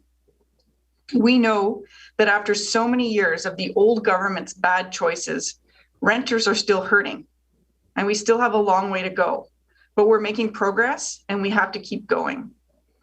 The opposition has opposed nearly every major action we've taken to support renters. They would take us backward and make renters pay more. Our rent freeze and capping rent increases to inflation are saving renters hundreds of dollars a year. Now we're freezing rents for all of 2021 and making our cap to inflation permanent for all rent increases from 2022 and beyond. So why are we extending the rent freeze now? Well, the pandemic has placed extraordinary pressures on people, and we want to make life more affordable for British Columbians during this challenging time. Our government made a commitment to extend the rent freeze, and we're fulfilling that promise. We will continue to monitor the impacts from COVID-19 and do what it takes to support people as we get through this together. So what should renters do if they've already received a notice of rent increase for 2021? Well, under this legislation, there can be no rent increases in 2021, even if you'd already received a notice. If renters have received a notice that was sent to come into effect before the end of the year, they should disregard the notice and continue paying their current amount. For example, if a renter received notice rent was to increase on August 1st, 2021, they should continue to pay their current rent amount. However, landlords can issue notices of rent increases on September 1st, 2021 for increases that only take effect starting in 2022. The rent increase in this case must not exceed the rate of inflation. So what happens if a renter has a rent increase worked into their lease? Well, the rent freeze applies to all rent increases, even if it's worked into a lease. Renters can continue to pay their current amount for 2021. The Residential Tenancy Act states that landlords can only increase rent by the Consumer Price Index rate once every 12 months and must give their renter 3 months' notice. In 2018, the province closed the fixed-term lease loophole that allowed landlords to increase rent when a new lease agreement was signed, which is often when rent increases were written into lease agreements. We encourage any renter with questions around the rent increases or their lease agreement to contact the Residential Tenancy Branch. What about the option to apply for additional rent increases when there needs to be large capital improvements? Now, I can appreciate that this may be difficult for landlords, that we're counting on rent increases to pay for capital improvements. It's in everyone's interest for rental housing to stay in good repair and remain in the rental market for renters. So we're also fulfilling this commitment. This legislation expands our regulation-making authority needed to implement this promise. More information on this will be available in coming months. These are still very hard times for people, but we're seeing signs that our supports have helped. We were the only major province to provide a temporary rent supplement to help renters pay rent during COVID-19. Well, I know there are people still struggling, and there are many here in my hometown of Prince Rupert. New data shows that BC has the lowest rate of rent arrears in the country, other than Newfoundland. We're going to keep working to support people, including through the BC Recovery Benefit. So another question that's come to my office quite frequently is that, do people living in subsidized housing like BC Housing qualify for the rent freeze? Now, rental fees for subsidized housing units are based on the tenant's income. So under the residential tenancy regulation, units where rent is based on a tenant's income are exempt from rent increase regulations, as they are reassessed every year and fluctuate based on a tenant's income.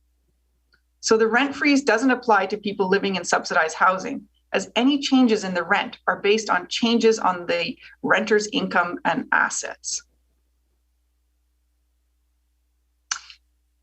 Does the rent freeze apply to the amount for utilities and taxes that are passed through to homeowners in a manufactured home park?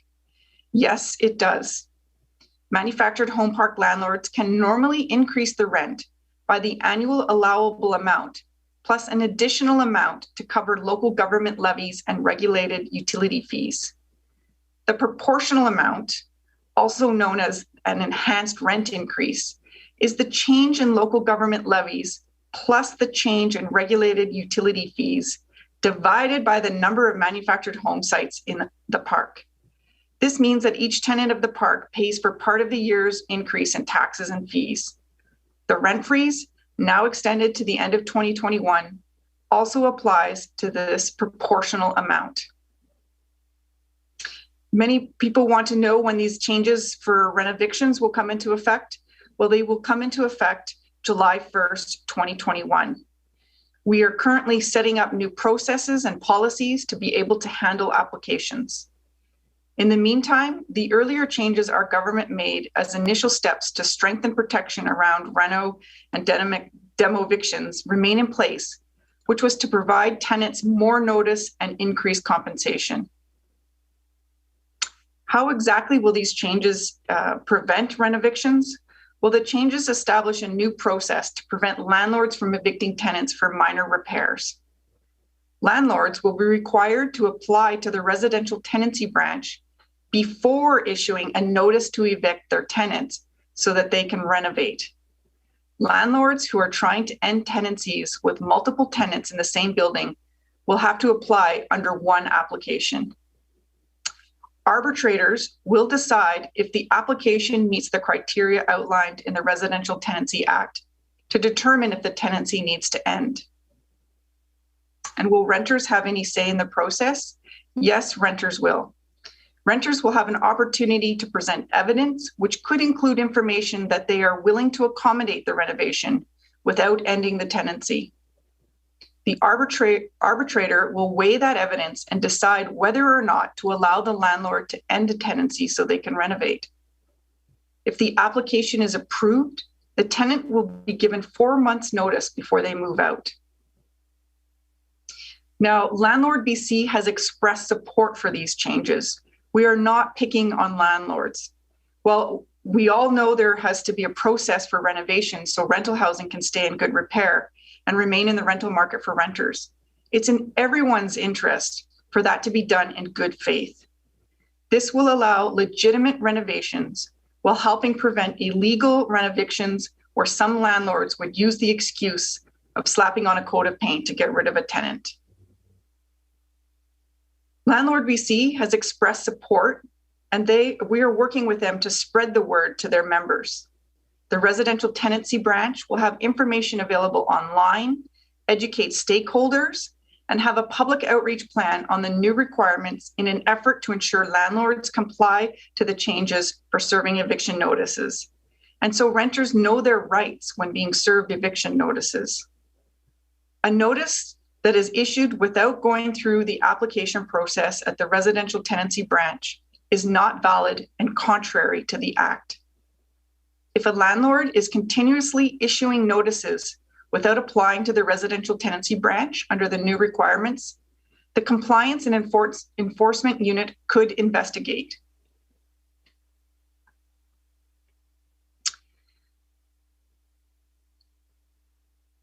Around administrative penalties. What will changes to administrative penalties mean for landlords and tenants? These amendments will allow the residential tenancy branch to levy an administrative penalty against someone who gave false or misleading information in a dispute resolution proceeding or investigation. Currently, the residential tenancy branch may ask for documents from a person who is under investigation by the Compliance and Enforcement Unit. This amendment will expand the type of material the director can compel and will allow the RTB, residential tenancy branch, to compel records from someone who may hold important information related to the investigation, like a contractor, but who is not under investigation. Honorable Speaker, I want to thank you for the time today to speak to these changes that we're proposing. These changes will help make life better for renters, which is something that we promised in our 2020 election platform, and we're continuing to do so. Thank you. Thank you, Honourable Member. The Chair recognizes the member for Maple Ridge Mission. Thank you very much, Honourable Speaker. I'll take the applause. Thank you. One person. No, I rise today in support of Bill 7. Oh, there we go. The peanut gallery. Yeah. Thanks, guys. No, I did want to say thank you to the Speaker before I start and to the clerks for allowing me to be able to rise today in the House. This is actually the first time I've been able to stand in the House since last summer. And in fact, before that, the last time was in 2019. So to everyone in the House and to everyone who has participated on Zoom, normally I'm there and I'm very happy to be here. And I know many members will be very grateful for the opportunity to be able to come back into the House and see people in person, whether that's their friends in their caucus or the other side, because this is an important institution and it's important for us to be together and work together in making British Columbia a better place. And I also wanted to apologize for the inconvenience it may cause. You see me on this side of the House. I appreciate the fact that the election has gotten some of us on this side. I apologize for the inconvenience to the opposition for that, but it can't be helped. So at any rate, today I wanted to rise in support of Bill 7, and I wanted to also express a few things in regards to some comments that were made in regards to the housing plan and actions that the government caucus has taken over the last, the government has taken over the last few years. In fact, when I was first elected into this House, our government, we inherited some real problems with housing. And in fact, immediately, the former Minister of Housing launched a 30-point comprehensive plan to address the housing crisis that we had in this province and still continue to experience. And we're taking many, many steps to address those. And in particular, the opposition seems to be stating a few things that aren't actually, accurate in regards to rental housing stock, because in fact there's been incredibly strong numbers in terms of purpose-built rental units being built in this province. And in fact, just this year alone, we've actually built more rental units in by July. So that's half a year, but than the previous government did for their best year. So in other words, this year we've already built, more than they did in their best year. So according to their own numbers, it would probably take them 1,000 years to build the stock that they're talking about. In fact, we've also added 18,000 more condos to the rental stock with the speculation and vacancy tax. And in fact, less than 1% of the population of BCers pay this tax, and yet it's had a profound impact on the rental stock in this province. And that's one of 30 points that the ministry continues. And now we have the new Minister of Attorney General and Housing who's working on this file and continues to deal with issues. And of course, during COVID, these issues are being compounded. I also wanted to address another statistic that the members had brought up. And in fact, we've got under construction or completed 26,000 in 90 communities, homes that are being built or underway. And then that includes in Maple Ridge, for example, we have low-income housing in partnership with community services. And every day I drive by and I see getting closer and closer to completion, and that's going to have amazing impact in Maple Ridge.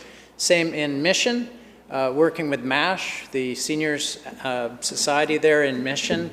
We are very close to completion on 70 units of new affordable seniors housing in Mission. And that was started during my last term, and I'm very proud of that. In fact, the community is extremely pleased with that.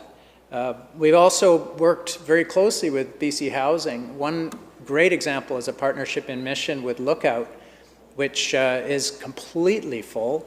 It's been wildly successful, and it's another example of the work that's being done by this government to tackle the housing crisis. And of course, Bill 7 continues that work that was started in the last term. And in fact, I was always been very, in fact, the member for Vancouver West End, the reason that you're all having to put up with me here is because of the member from Vancouver West End who actually talked me into running in the first place. So you can blame him. But you can also credit him for the incredible advocacy on the rental housing issue in Vancouver, and because it really is a profound issue. People, 500,000 people in British Columbia rent, and it's not just a wacky time like the previous leader said in last term, it's not just a wacky time for people. It's actually an important time in people's lives. People rely on rentals for their entire lives many times. And it's so important to ensure that we not only have rental stock, but the rental that is there is available and it's consistent and that's affordable. And so the rental task force had a number of recommendations, some of which have already been addressed by the government, but this is continuing that work, and Bill 7 continues the work. And one of the things that Bill 7 is doing is extending the rent freeze to December 31st, 2021. Now, if you remember at the beginning of the pandemic, there was some real issues around if people got evicted during the pandemic, Honorable Speaker, that would put a public health risk. There's a public health risk aspect to that. And we're not talking about reinstating that, but part of it too was actual rental increases and pushing people out. So if people had to move out and became homeless, that actually became a public health issue. And so that is actually continuing. So given the fact that really we're still in the middle of this pandemic, that we still need to ensure that rentals are affordable and that people stay at home where they're supposed to be to keep safe in this very challenging time, that we are extending that rent freeze to December 31st, 2021. And then, after that, Honourable Speaker, with this legislation, there'll be a cap on further rental increases to inflation. Now, why that's important is the previous government allowed inflation, 2% plus inflation, which at a certain point got up to 4.3%, which was higher than inflation. And so that type of percentage actually created quite a bit of grief for tenants. And so basically capping further increases after the rent freeze will allow landlords to have that important increase in rent that is reasonable to cover inflation, and also make sure that tenants can afford rent. And you know, it's also another part of this bill is in regards to rent evictions. And so to protect tenants, the landlords will be required to apply to the residential tenancy branch before they can terminate a tenancy for the purpose of renovating. Now let's talk about that for a minute. As an MLA, one of the key things that I've had to deal with in my riding is rent evictions. It is absolutely heartbreaking, especially for seniors and people who are on low income, to be out on the street because a landlord used a loophole to basically get them out of their space by basically saying, we're going to renovate, you need to move out. Now, what that did, of course, is it put a huge amount of pressure on the residential tenancy branch, because this was happening so often that tenants were having to apply and apply and apply, and it was causing a great amount of grief, and tenants were ending up on the street. I had one woman who was actually a senior who was forced out because of a rent eviction, Honourable Speaker, with her 3 cats, and it's very, very difficult for people to find housing with animals. Very difficult to find housing with animals. So she was actually contacting us from her phone in her car. She was living in her car with her 3 cats and did so for some time because a landlord rent evicted her. She was a senior. She was living on a fixed income. And this is just one example of so many when this happens. And of course, it's about balance, and this is something that the opposition has brought up, about balance. This is not about tenants versus landlords. In fact, both tenants and landlords support this. I have a couple of quotes. One is Andrew Sakamoto. He's Executive Director of the Tenant Resource and Advisory Center. Tenant Resource and Advisory Center supports the decisions to have landlords apply before issuing an eviction notice for renovations or repairs. It's common for landlords to illegally renovate tenants without the necessary permits required by law, or for minor or cosmetic improvements that do not require vacant possession of a rental unit. Rather than forcing tenants to dispute these types of meritless eviction notices, we're pleased that landlords will now have to go through an application process before issuing such notices in the first place. Now, this is important. It's a process.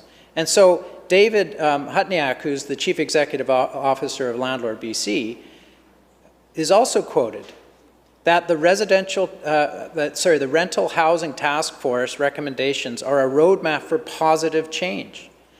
Landlord BC believes that encouraging continued investment to prolong or sustain the useful life of a rental unit or building is essential.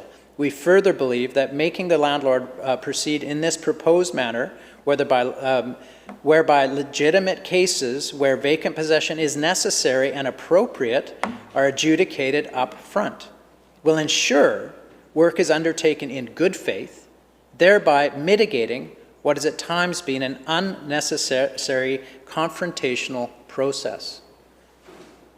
So here, members, is the balance. The balance is that the landlords are able to have a clear process to have their renovations that are needed, and no one is saying that we want to see repairs. Obviously, we don't want to see residences becoming dilapidated and being unsafe for tenants. But there has to be a reasonable way to do that. And this process will allow landlords who have legitimate reasons for renovating to do so in a clear manner. And what it'll actually do is it will actually free up the residential tenancy branch, because they won't be dealing with all of the problems of tenants talking about renovictions and coming to the residential tenancy branch about that. Balance. So, members talk about balance. That is a good example of balance right there. So, let's talk about a few of the other issues that are in this bill. We talked about the rent freeze. We've talked about a number of issues around the rent freeze. And this is very important in terms of, as I said, around the pandemic. One of the issues around the rent freeze is around, let's say, large capital improvements. You know, it's really in everyone's interest for rental housing to stay in good repair and remain in the rental market. And what happens here is that we're expanding the regulatory making authority for making those improvements when they need to be made. And so that's very, very important. As far as other issues, Honourable Speaker, it's important to note, because of the details, of course, that the changes around renovictions will come into effect in July 1st, 2021.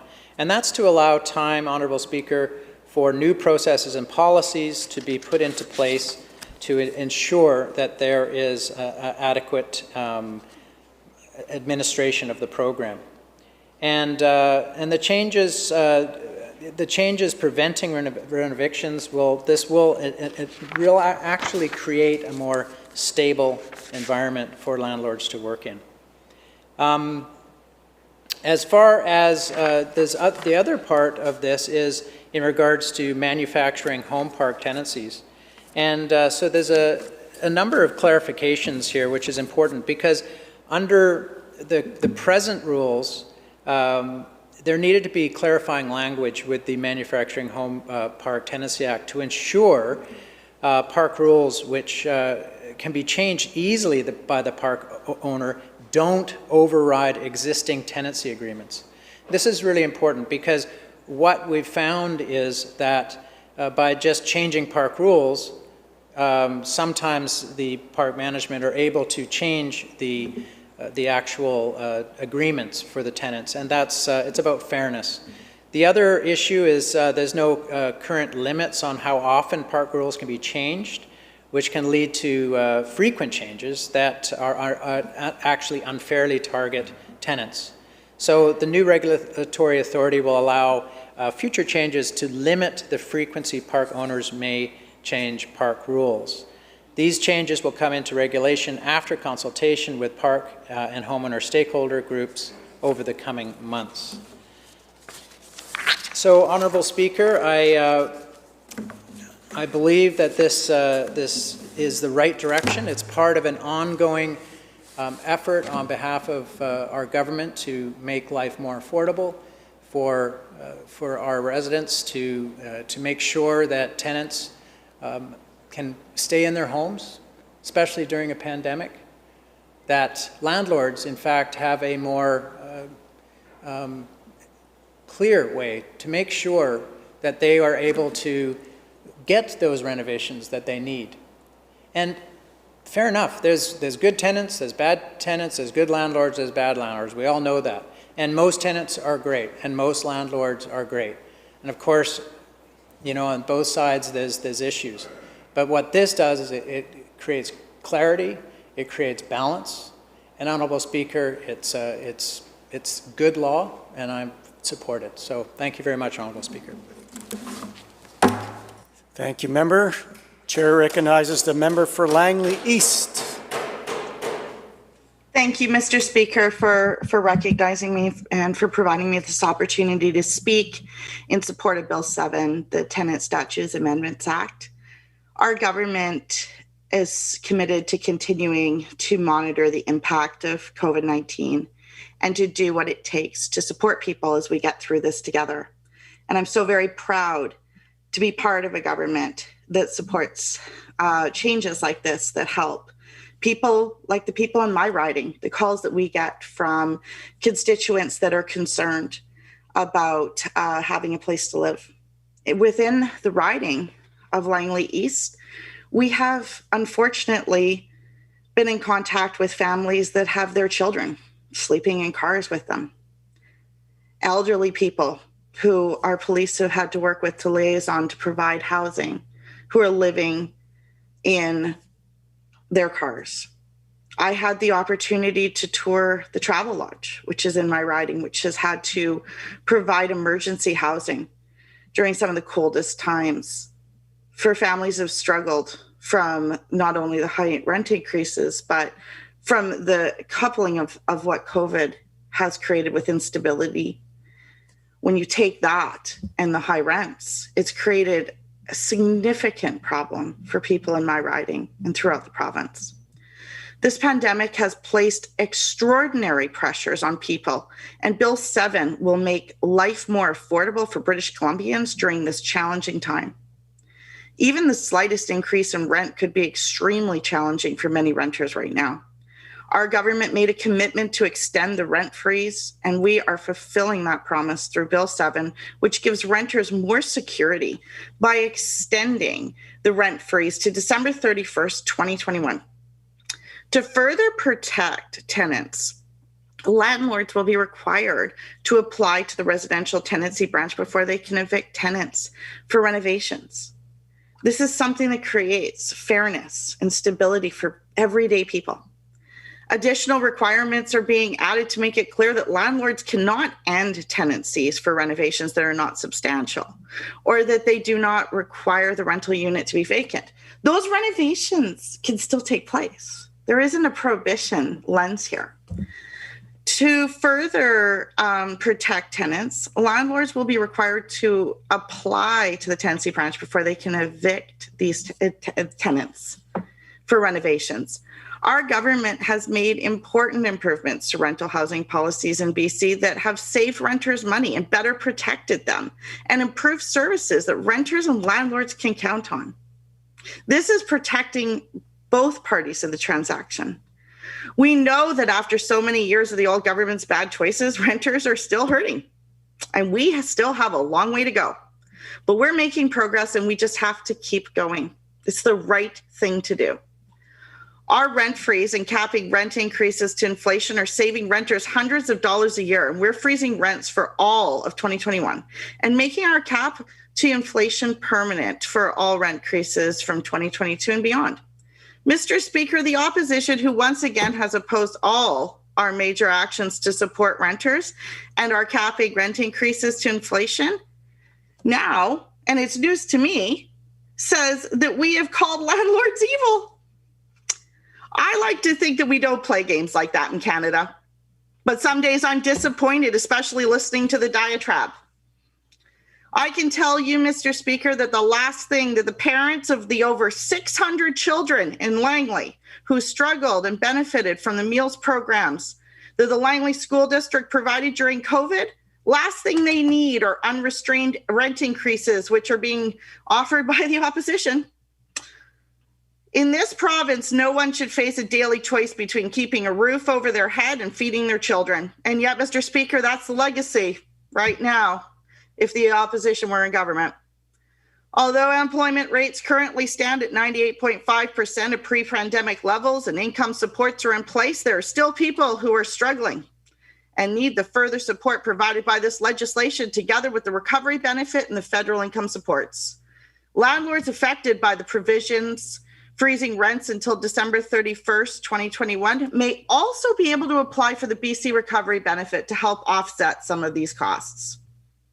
Mr. Speaker, as has been said many times since early 2020, we are all indeed in this together. And that includes those who are well off and those who aren't. It also includes landlords and their tenants, single moms struggling hard to feed their children, and all of those who, due to a wide variety of circumstances, find themselves homeless. Mr. Speaker, I myself am could myself as a single mother be homeless if I wasn't as fortunate as I am to have the work and stability that I've been able to create. I know several single mothers in my riding who are grateful for these measures being put in place. As a mother of 2 children, I look around at the rent as it is right now and think if I had to move, it would be very challenging. We are not all that fortunate, Mr. Speaker. We are all in this together. Our government is and has been committed to looking at the needs of everyone and not just the select few, as would be the result if members opposite occupy the government side of the House. We're trying to fix years of damage caused by a housing market which was allowed to essentially become a casino. One of the things that often perplex me is why, whenever there is a housing market issue, we are faced from the opposition with this resort to false dichotomies and straw man arguments, such as if you bring these measures in, no one will rent their houses anymore. Choosing to do nothing when faced with a pandemic, while in an economic housing bubble that is not sustainable, would create an untenable situation for our most vulnerable. It's not good enough. The people of British Columbia quite rightly expect more. In my riding, which is one of the fastest growing municipalities of the province, I hear stories from families that are just devastating. We have, as I mentioned earlier, Mr. Speaker, elderly people living in cars. We have children in our schools that live in cars and are expected to go the next morning and learn. The opposition says that housing starts in BC slowed dramatically in 2020 as supply diminishes. Housing prices have increased across the province. Well, and that, Mr. Speaker, just is not true. Those January housing starts remain 5% above the 10-year average, 31,811 from 2010 to 2019, 22% above the old government's 2001 to 2016 average. Unlike the old government, Mr. Speaker, our policies are helping build the kind of homes British Columbians need. 2020, we'd already registered more rental units for construction by July than the old government ever did in an entire year. 18,000 more condos are now being rented out in Metro Vancouver instead of simply sitting empty, thanks to the speculation and vacancy tax. We've got over 26,000 homes complete and underway in 90 communities, including 6,800 complete and 9,200 active in construction. Our plan has BC on track for 42% more housing starts than the old government's plan. That's 58,000 more homes for people than the members opposite would have delivered. Mr. Speaker, Bill 7 is a step in our plan to address the inequalities of the most vulnerable in our community, having to choose between a meal or a secure place to speak at night. Thank you, Mr. Speaker, once again for the opportunity to speak. I will sit now. Thank you, member. The chair recognizes the member for Vancouver, Kensington. Thank you very much, Mr. Speaker. I'm very pleased to join you and speak in favor of Bill 7, the Tenancy Statutes Amendment Act. Certainly, I know British Columbians have been waiting for this act to address concerns in the rental housing market. And it comes out of a process of consultation, quite an extensive consultation by the Rental Housing Task Force that conducted, that got input from stakeholders right across the province in terms of their experiences with rentals, from folks who were renting and also folks who were owners as well, right across the board. And I'm very pleased that Bill 7 addresses these concerns and enacts a good number of the recommendations from the Rental Housing Task Force. Fundamentally, Mr. Speaker, it addresses the grave concerns around preventing rent evictions, which we heard just countless heartbreaking stories of seniors, individuals and families really being displaced from their homes. So Bill 7 addresses that.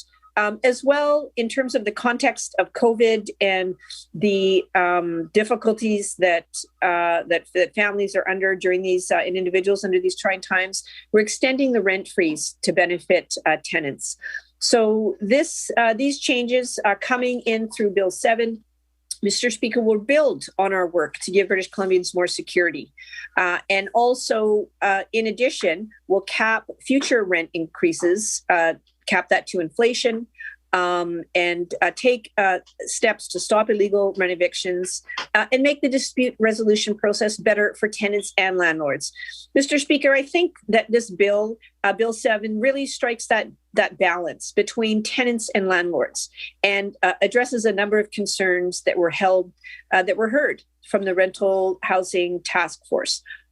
Certainly to protect tenants, the process under place now proposed under Bill 7 will require landlords to apply to the residential tenancy branch before they can terminate a tenancy agreement for the purpose of renovating. Certainly, we recognize the importance of capital upgrades to rental properties, and that's important not only for renters, but for landlords as well. And we want to ensure that there's a fair process in place to ensure that those necessary upgrades take place, but that it's not used as a de facto excuse to displace tenants and increase the rent. So those changes are scheduled to come into effect on July 1st, 2020.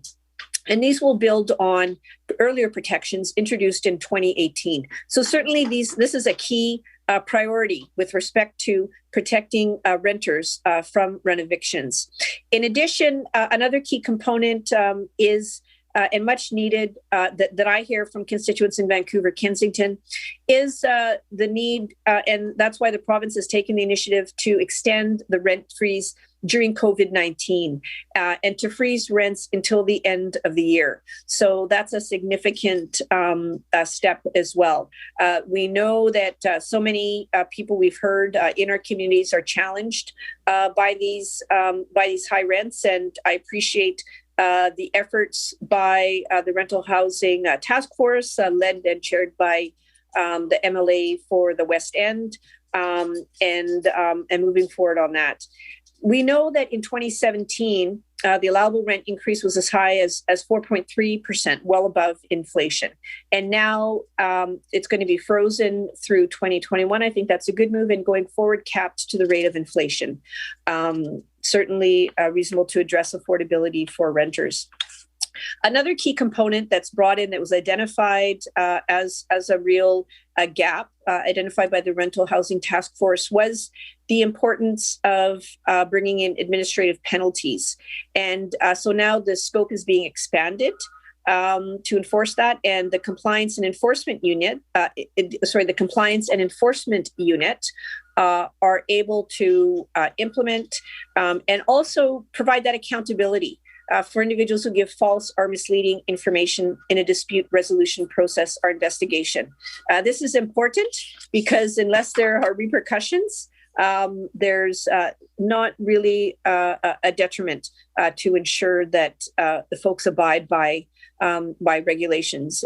In addition, administrative measures to improve fairness in the residential tenancy dispute process, which expands the grounds for the residential tenancy branch to review arbitrator decisions, and also clarify language in the Manufactured Home Park Tenancy Act to address conflicts that arise between arbitrary park rules, tenancy agreements, to ensure that there's a level playing field for individuals in manufactured home parks, when conflicts arise. These are some key provisions and real key improvements in these areas. In addition, as well, we know that previous action was taken to address the chronic housing crisis that our province, finds itself in, contributed by 16 years of inaction by the previous BC Liberal government. Key components, so building on closing the fixed term lease loophole, which allowed for really skyrocketing increase of rents between tenants, as well eliminating the geographic rent heights, bringing in the new compliance and enforcement unit to ensure that that enforcement could be, has some teeth, and as well introducing initial steps to strengthen protection for renters. So those were, so laying that groundwork. Bill 7 is continuing to address the recommendations and really strengthen the protections for renters. Certainly much needed. We know that renters in the continuum of housing availability in British Columbia, not only in Metro Vancouver, right across the province, is important. And additional measures that were brought in, particularly with the speculation and vacancy tax, we saw the addition of 18,000 condo units is estimated that were previously sitting empty, now available, vacant and available stock for rent. So our government, the BC NDP government, brought in a comprehensive 30-point housing plan to really address housing supply for the fundamental principle, Mr. Speaker, that homes should be for people and not solely as an investment to make profits. So, looking at the continuum with respect to the availability of rental units, that's a key component. Bill 7 looks at really strengthening protections, filling the gaps, and ensuring that there's balance with respect to renters' rights and the ability and the rights for landlords. I think that it's certainly it's based on consultation across the province and input really from a broad base of stakeholders. I think that's one mark and a real strength of the legislation. We know that these changes and recommendations in Bill 7, the measures, were brought forward from renters and landlords across the province asking for these changes. And that it particularly, Mr. Speaker, in the context of COVID, taking into consideration the need to expand the rate freeze, that's just the unprecedented times we're in.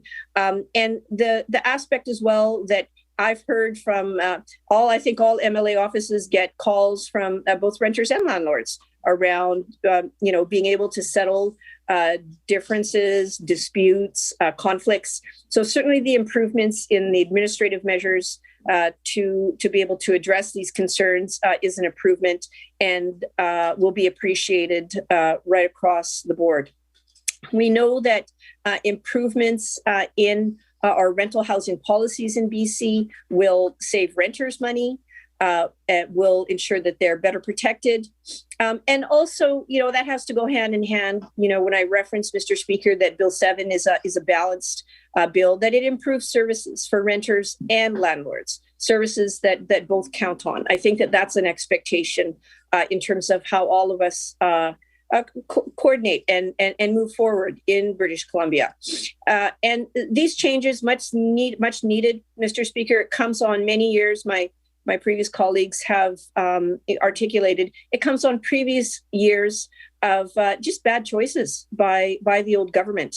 And renters are still hurting from that. And certainly there's much more that needs to be done, but I think we're making progress.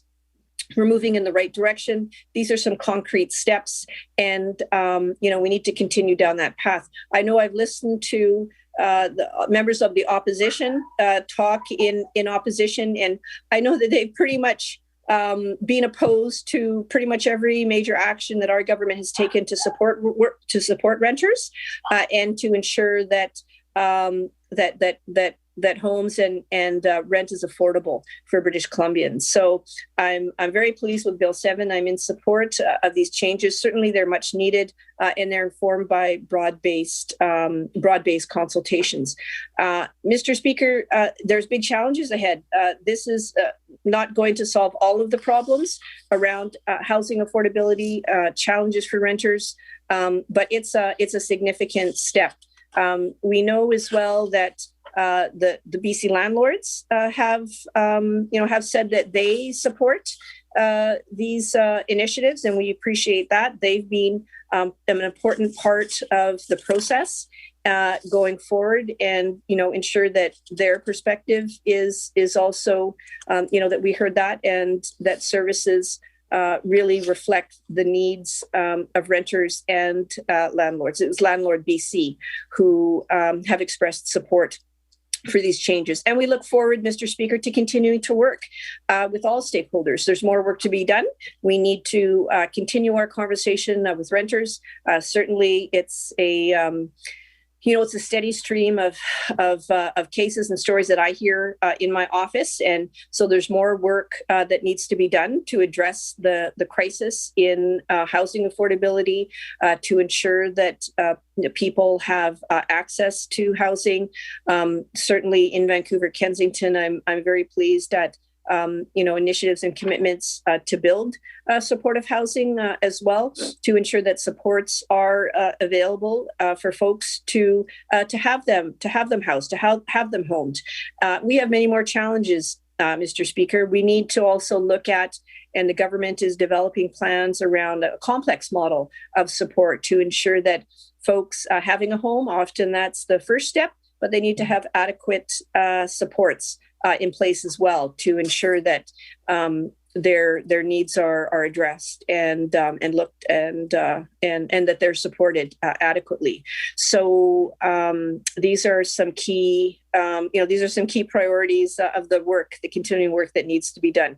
Bill 7 is a positive step in this direction. I'd also like to highlight, in terms of the balanced consideration of Bill 7 and expanding the review grounds and improving procedural fairness, this is an important component, and really enabling the residential tenancy branch to play a proactive role, being able to review more decisions, and certainly our previous government supporting with additional resources the residential tenancy branch to be able to provide adequate services. That's an important component, and they will have a key role to play moving forward. So we are looking to also look at how we can continue to improve procedural fairness. These are important components, Mr. Speaker.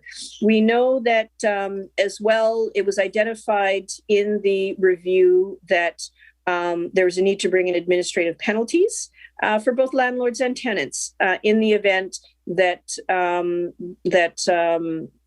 agreements were violated. So that's an important deterrent, Mr. Speaker, to ensure that amendments to allow the residential tenancy branch to levy administrative penalties against someone who either gave false or misleading information, in a dispute resolution proceeding or investigation. That's important. And also, in enabling the residential tenancy branch to request documents from a person who's under investigation by the compliance and enforcement unit. So these are components that have really strengthened the administrative process, the investigative process, and really put in place administrative penalties to send a clear message right across the board to renters and landlords that there are repercussions for violating,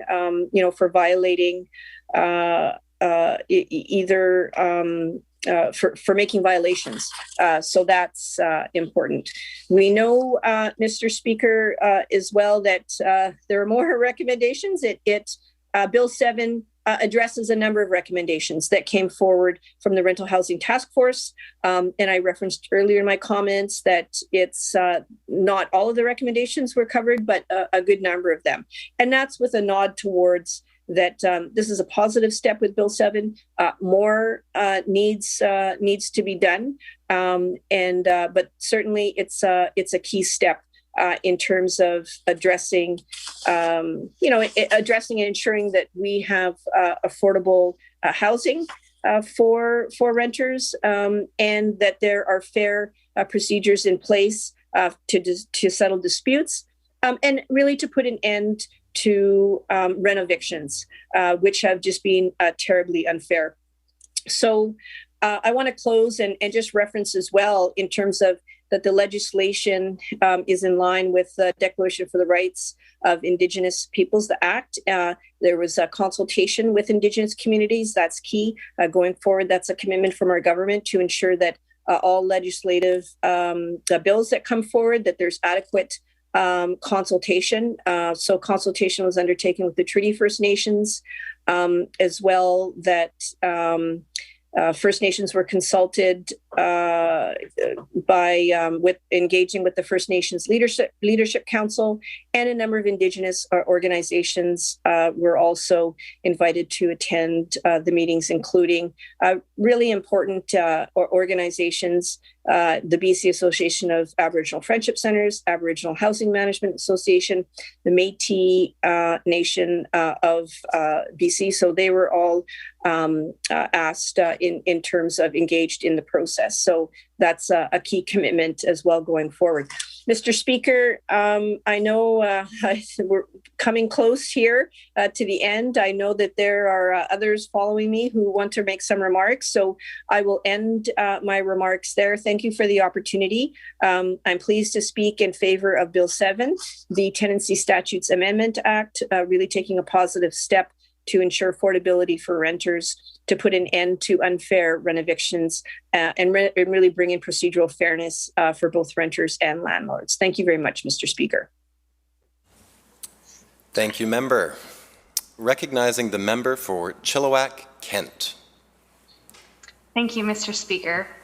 I'm happy to rise today to speak in support of Bill 7, and I am honored to do so even so late in the day, as I can comment now on the thoughts that occurred to me as my colleagues were speaking.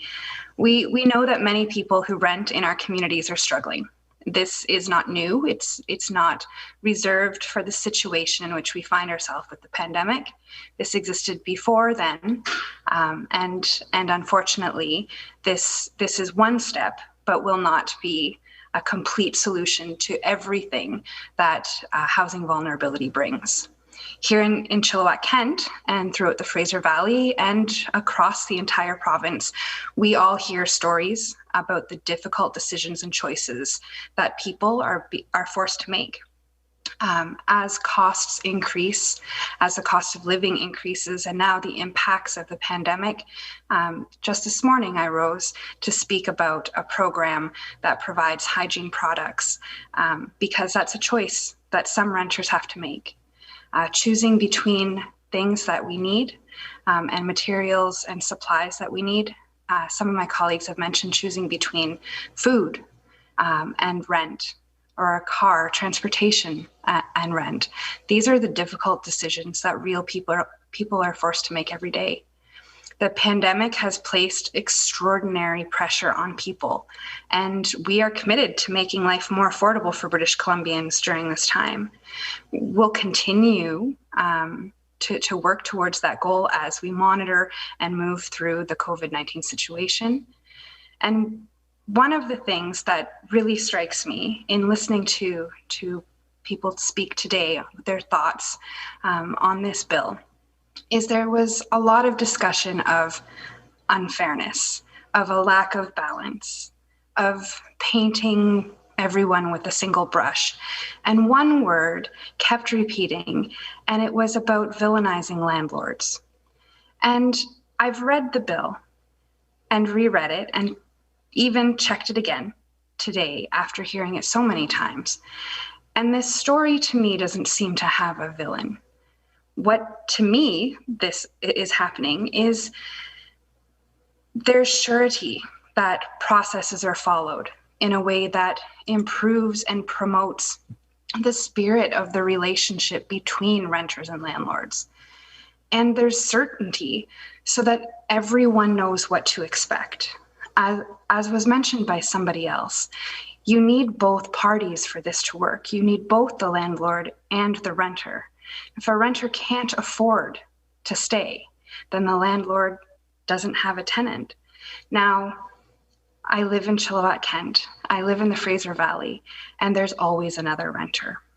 And unfortunately, that has colored some of the relationships. But overall, we have great landlords and we have great tenants. Where there's certainty, both parties can rely on that. And I believe that this goes a long way to ensuring that that's a possibility. Renters and landlords across the province asked for these changes. We've listened and we're delivering on the promise we made to British Columbians. Based on consultation and feedback from both landlords and tenants, this bill builds on the province's work to give British Columbians more security by extending the rent freeze. The changes also cap future rent increases to inflation and stop illegal rent evictions and make the dispute resolution process better for tenants and landlords. What there is certainly not, as far as I could see, was anything that painted all landlords. This is not a situation where all landlords are being described as trying to breach the rules. There's certainty here that everyone knows what to expect. This is not actually going to impact the good landlords, but for both tenants and landlords who would seek to exploit or breach the relationship, there's definitely a way forward. Many of the comments from across the aisle have focused on the opinion of a lack of fairness or selective fairness or not any balance. And a lot of this was mentioned as though we continue to exist in a pre-COVID world. This morning in the House, there were questions about fairness, about taking care of people, about clear information, about knowing what to expect as we move through this pandemic together.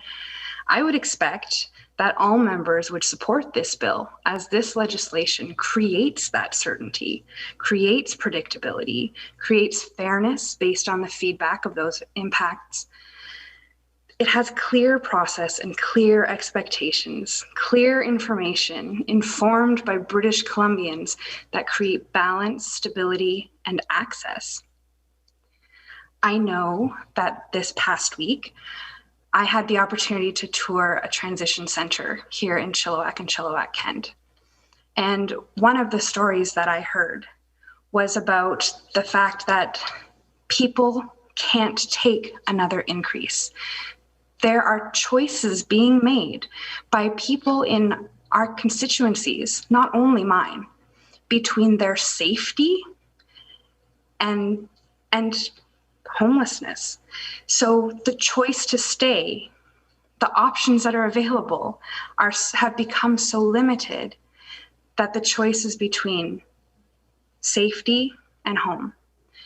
This is a very, very serious situation, and there is nothing fair about it. one of the reasons that this bill is so positive in my mind is that it creates certainty. It allows people to plan. I hear from seniors in our community as well, who a lot of them are talking about knowing what to expect. With so much uncertainty right now, the ability for us to be clear, the ability for our province to support people in planning for their future, in knowing what to expect, whether it be seniors or persons with disabilities or other people who are living on fixed incomes or incomes that have been limited through the conditions of the pandemic, this bill will not only help now, but into the future. And for me, it is one of the reasons why I feel so strongly about supporting this bill.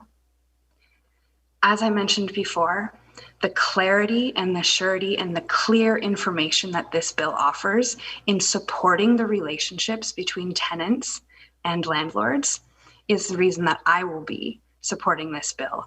And it will be the reason that I expect many other people should, based on their comments earlier today. So thank you, Mr. Speaker, for the opportunity to speak today on this bill. I am looking forward to seeing what comes next. As my friends have mentioned, this addresses many of the recommendations and some of the intersectional concerns, but this is a much bigger issue.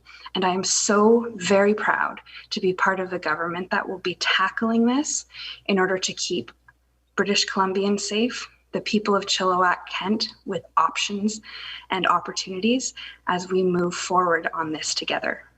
Thank you, Mr. Speaker. Thank you, Minister. I recognize the Minister responsible for housing to close debate. Minister. Thank you very much, Honourable Speaker, and thank you to the member from Chilliwack, Kent, for her comments this afternoon on the bill. A wonderful speech in support of the bill. I just wanted to note before closing debate, my counterpart, the critic for housing, had some questions about housing starts. BC's January 2021 housing starts in the middle of a pandemic were 33,488. That's 5% above the 10-year average, 22% above the old government's 2001 to 2016 average, and 21% above the old government's budget predictions for 2020. And I'll also note that in 2020, we'd already registered more rental housing units for construction by July of 2020 than the old government ever did in an entire year. It's 5,409 July 2020 year to date. The old government record was 5,173, which they set in 2016. So I can assure him that we are on top of supply, but in addition to supply, we need to make sure that both tenants and landlords are protected, which is what these amendments are about. So with that, Honourable Speaker, I move second reading. Thank you, Minister. Members, a vote is about to take place. All those participating virtually, please prepare your voting cards. The question is second reading, Bill 7, the Tenancy Statutes Amendment Act 2021. All those in favour, please indicate aye. Aye. All those opposed, indicate nay. Motion is carried. Division has been called.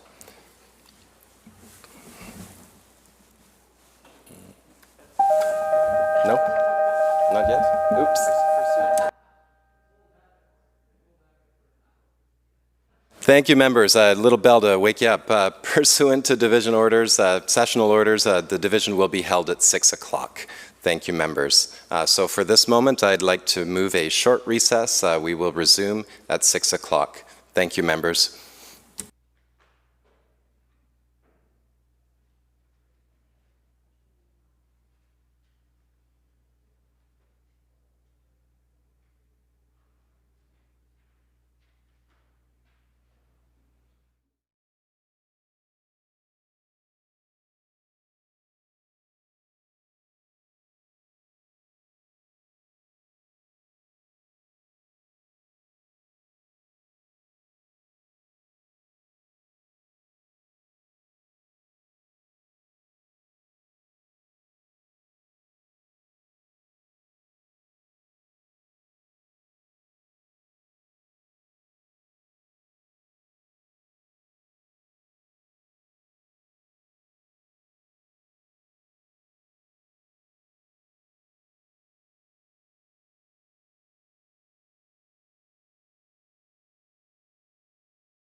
Thank you, members. Members, please, if I might get this House back into order, only to shut it down again.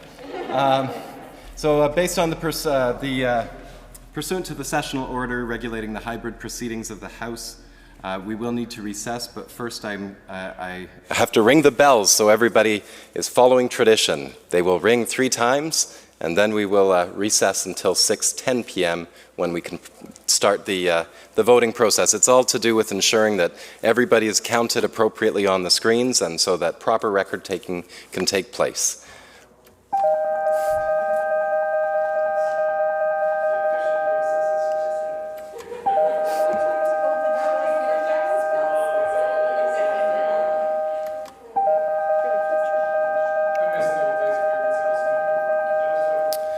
The third ringing of the bell tolled, and now we will go on recess until 6:10 p.m. when the voting will take place. We are in recess until 6:10 p.m. Thank you, members.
Members, I call the House back to order.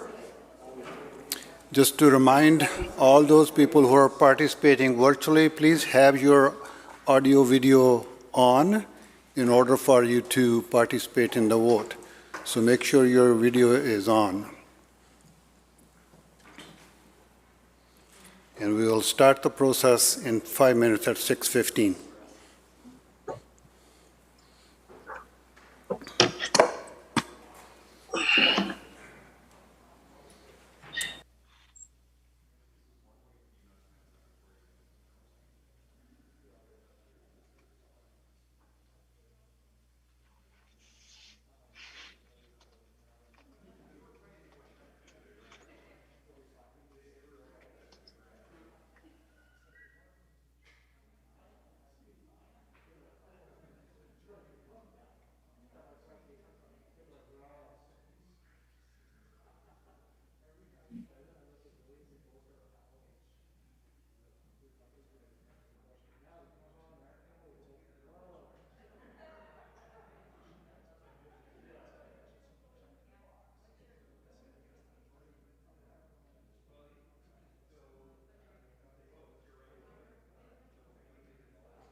Members, we are going to start the process now.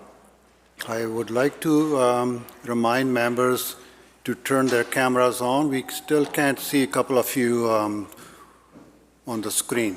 So make sure everybody is turned on. Okay. Now we can. So we will now proceed with the deferred division. The question is second reading of Bill 7, Tennessee Statutes Amendment Act 2021. The clerk will now conduct a roll call division in alphabetical order by caucuses beginning with the government caucus.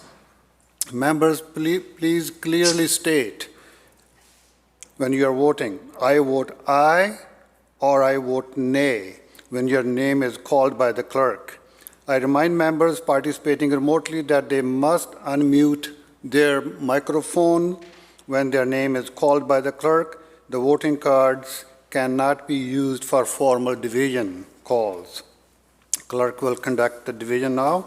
Madam Clerk.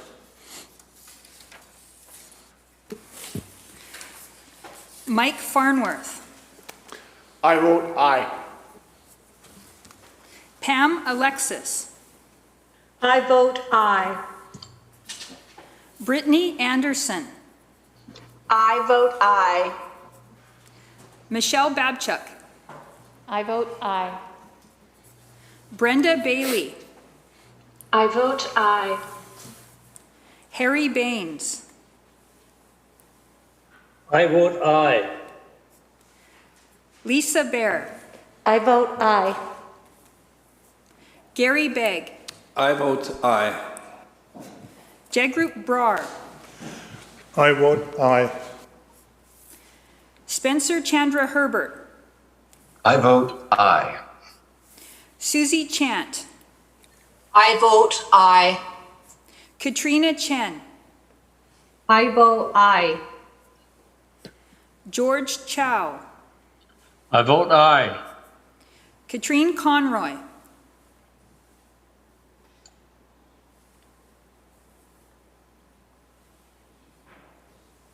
I vote aye. Dan Coulter.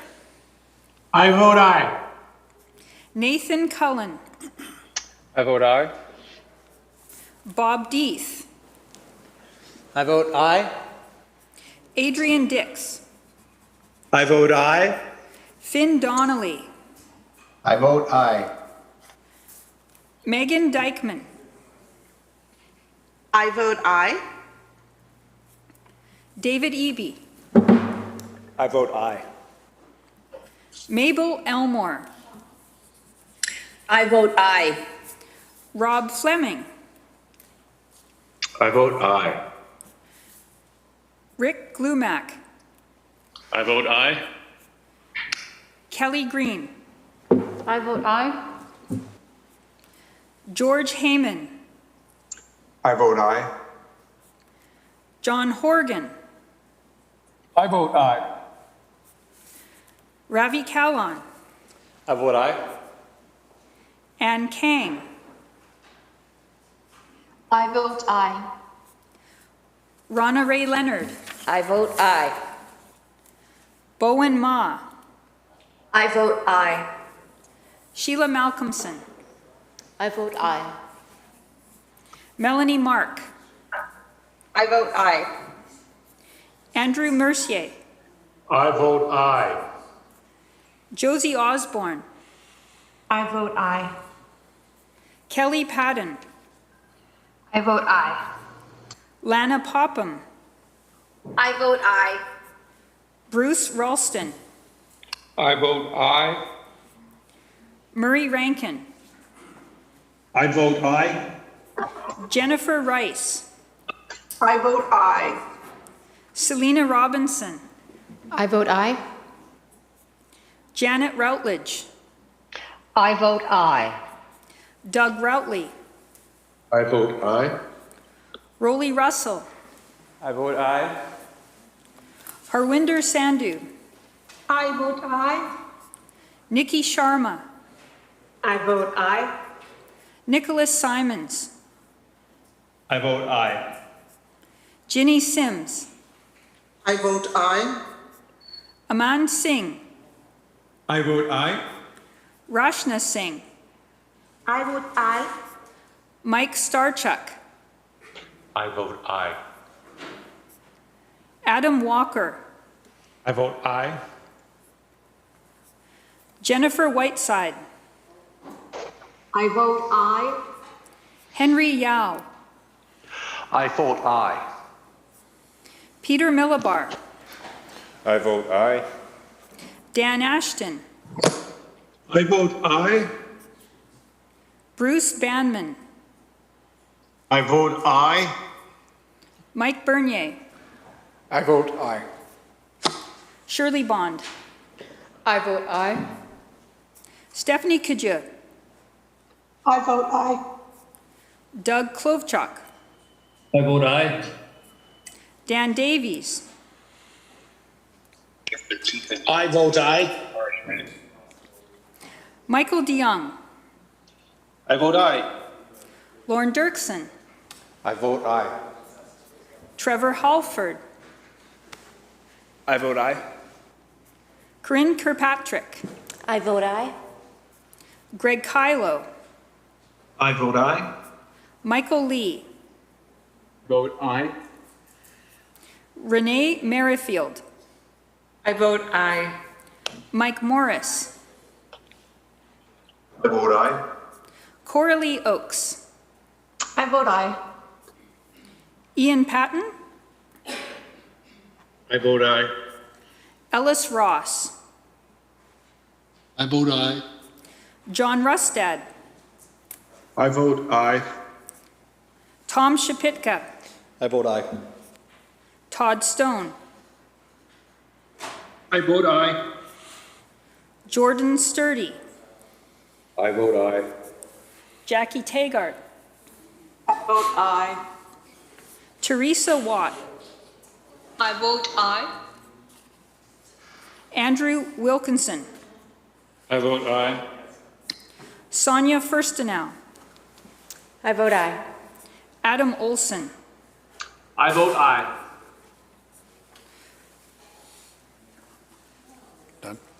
Nemine contradicende.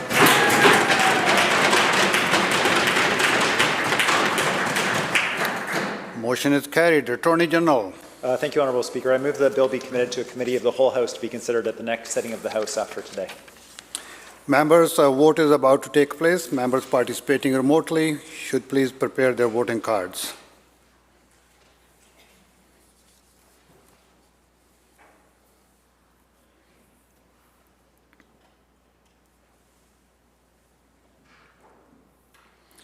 Members, the question is that Bill number 7 be committed to a committee of the whole at the next sitting of the House after today. All those in favor indicate aye. Aye. Those who oppose indicate nay. Motion is carried. Government House Leader. Thank you, Honourable Speaker. I move the House to now adjourn. Members, again, those who are participating, have your cards ready.